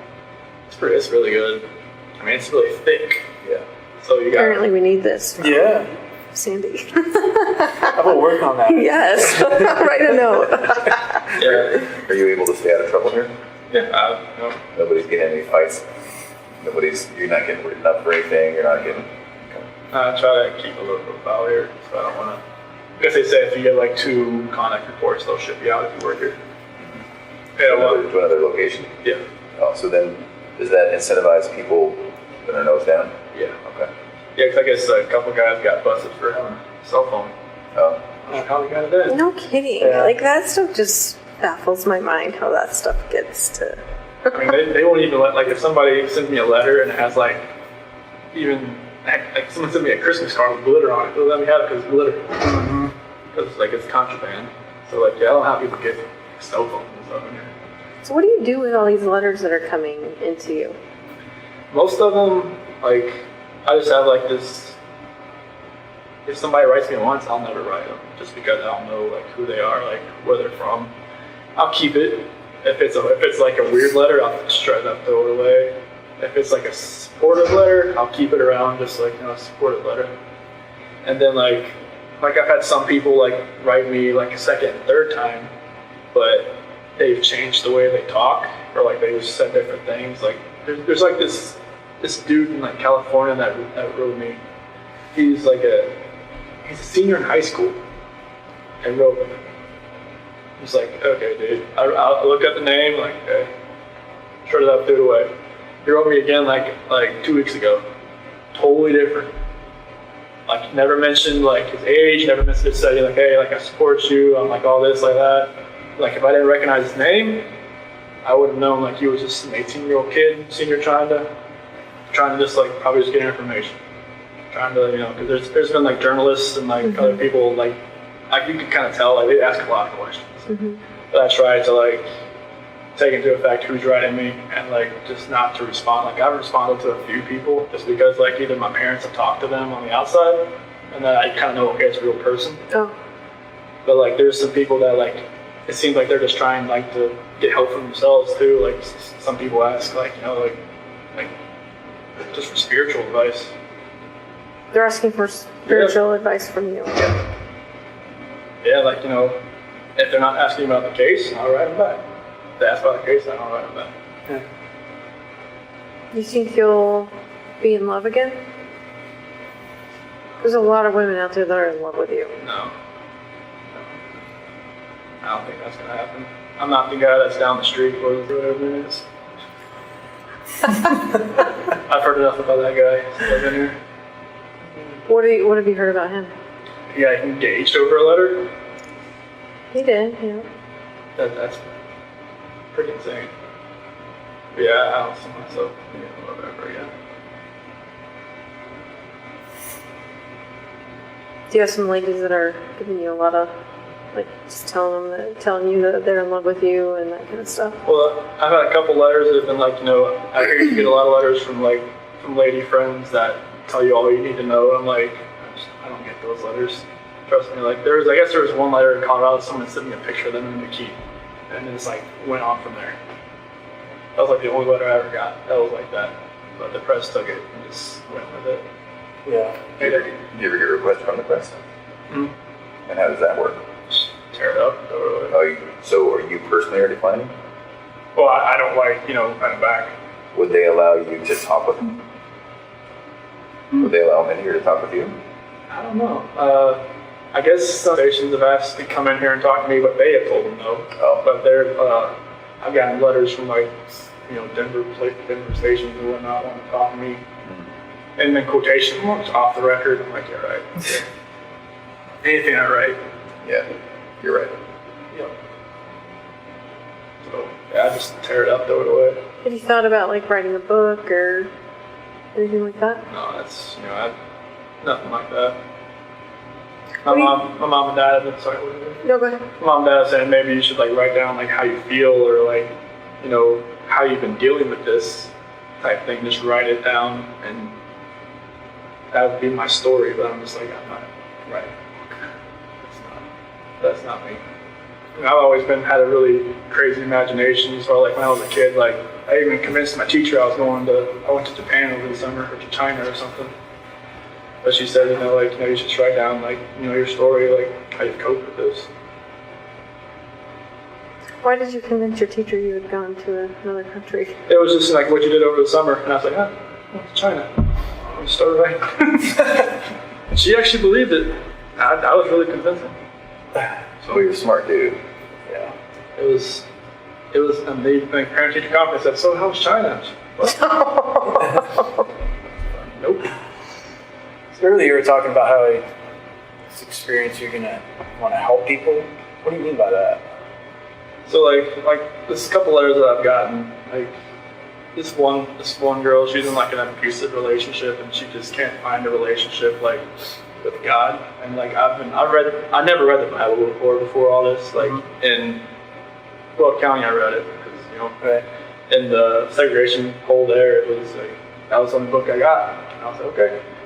I read it cover to cover, and I never thought I could, being how many pages were in the Bible, but it stuck with me, and like I've been reading it more and more here. Like I got a different version here. I've just been reading it and just writing down like a couple scriptures a day, like to give my mom and dad. And they've been like making a little journal and stuff like that. And my Uncle Johnny and his wife Martha, they're actually missionaries, and one of my cousins is actually as well, and they've been helping my mom and dad, and they looked at a couple of my letters, and they were amazed at how mature I've gotten with like the Bible and everything, the scripture, and it's just like one gift that I did get was a good memory, as far as like being able to memorize stuff, right? And like that's what happened with cars and with the oil field. I can memorize acronyms like that, and I've been memorizing a lot of different scripture. I can just kind of like help people that way. And just like, there's been inmates that have left my unit and went to a different place and have written me just to ask, like, can you give me a couple of scriptures to help me through this? Like, do you know of any? And I can help somebody that way. Yeah. That's good. Do you get to go to school or anything? They don't have any of those programs here. Oh, they don't. It's a evaluation prison, so they don't. I think this is when they have the sex offender class in here. Mm. That's the only thing they really have. You gonna go to that? No. No, I always ask, like, why do people go in there? And they're like, you don't want to go in that class. You stay away from that Okay. class. I'm like, okay. Yeah, that's the only thing they have here, but they have other, like, that's like the map of the prisons they have here. Yeah, I was looking at that earlier. Oh, wow. They have a lot here. Yeah. Like 3 right in this area. Yep, there's right around here. I was just amazed that one thing I did see out the window when there was like a neighborhood that's right next to the prison. Yeah. So just like, is I've that done the same thing. yeah, weird? Because like in Colorado, it seemed like they're all like out in the middle of nowhere. Yeah, Sterling's in the middle of nowhere. Okay. Easy. Well, we might take a little break right now. I think it's almost time for you to eat lunch. Yeah. Like 20 minutes. Yeah, felt like the polygraph. Everything just like. I look up the time. I'm like, oh wow. It's been 4 hours. Holy cow. They might let us come back and talk to you. Okay, There might be a couple more things you want to go over. Is that something you're up for? that's fine. Okay. And then the other thing is, we might be back in a month and a year and 2 years, if you're up for it. Now that's way down the road, but I guess maybe in the back of your mind, just think about that. I hope so far today's been all right for you. Yeah, it's been. Honestly, when I walked in, I was just like, wait, I know these. Where do I know these guys? I looked at you. I'm like that's not the psych counselor. That's oh my gosh. Okay. Yeah. They're Colorado people. Then let's pass that A&E sergeant. I was like, all right, who am I meeting? I go. It's not the A&E sergeant. Yeah. So there's a possibility we might not make it back today. I just want to let you know, but we might. We really appreciate you talking to us. Thanks for coming. Total took me off guard. I had no idea. So Yeah.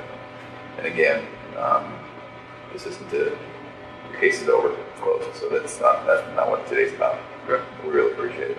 You did a lot of things really well, really good. You made a lot of good decisions. And obviously we're here because of just one bad decision, but I think that you've taken steps to get past that. We might come back after lunch if that's all right. that's fine. Okay. Cool. I'm gonna go see if I can grab somebody.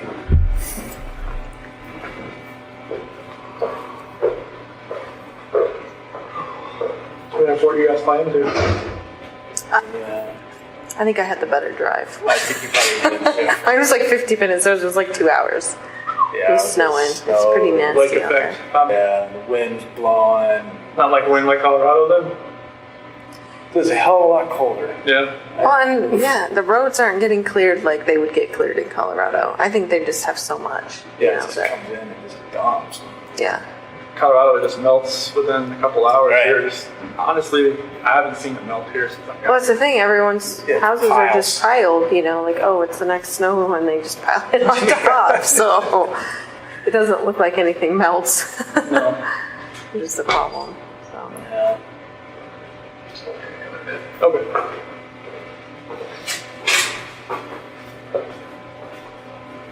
Do you guys go outside for rec or anything, or? No, not when has to be over 50 degrees.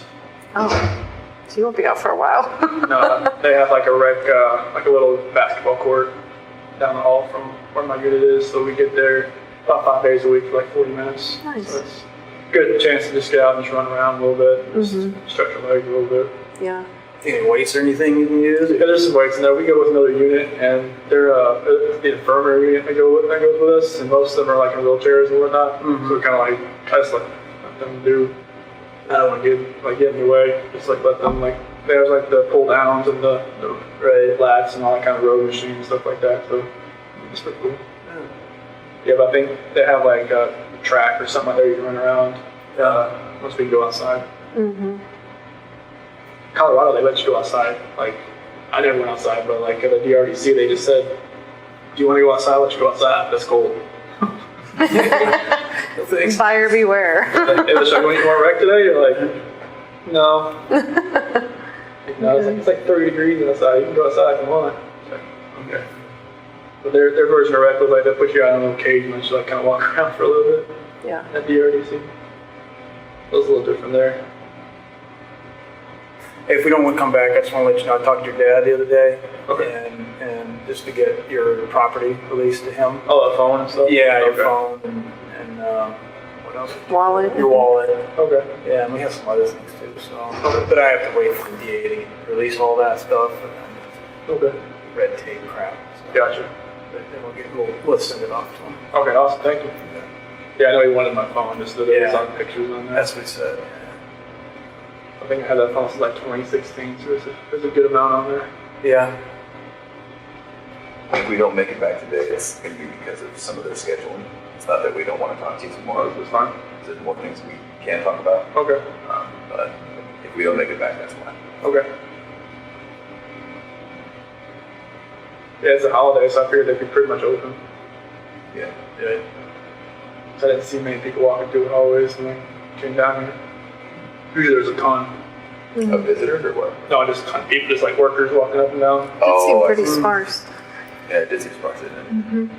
That's one thing I was shocked about when I walked around here. I was always used to seeing everybody in handcuffs walking around the hallways.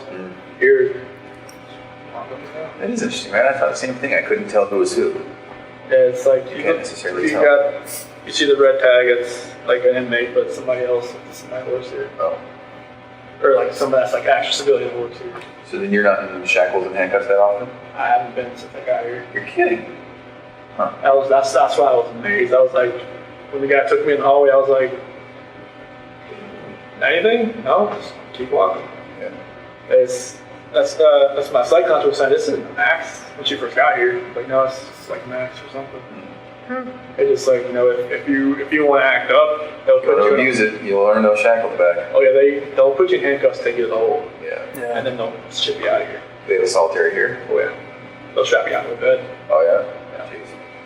You can't move. Yeah. A reminder. Yeah. Behave, right? Yeah, it's like don't Not that you need it, don't but- pass food, don't pass anything that's not yours. Otherwise, you're gonna. Do you get to buy like commissary and stuff? It's different here. It's like a bubble sheet instead of like Colorado. It's like a little touch screen you do. Uh-huh. But here's like a little Scantron. You send it off to like Missouri, and it's the same company, but it just takes longer to get here. Yeah, it's Like what kind of stuff can you buy? like ramen soup and peanut butter and oatmeal, like lemonade mix, stuff like that. I usually just get the oatmeal and the ramen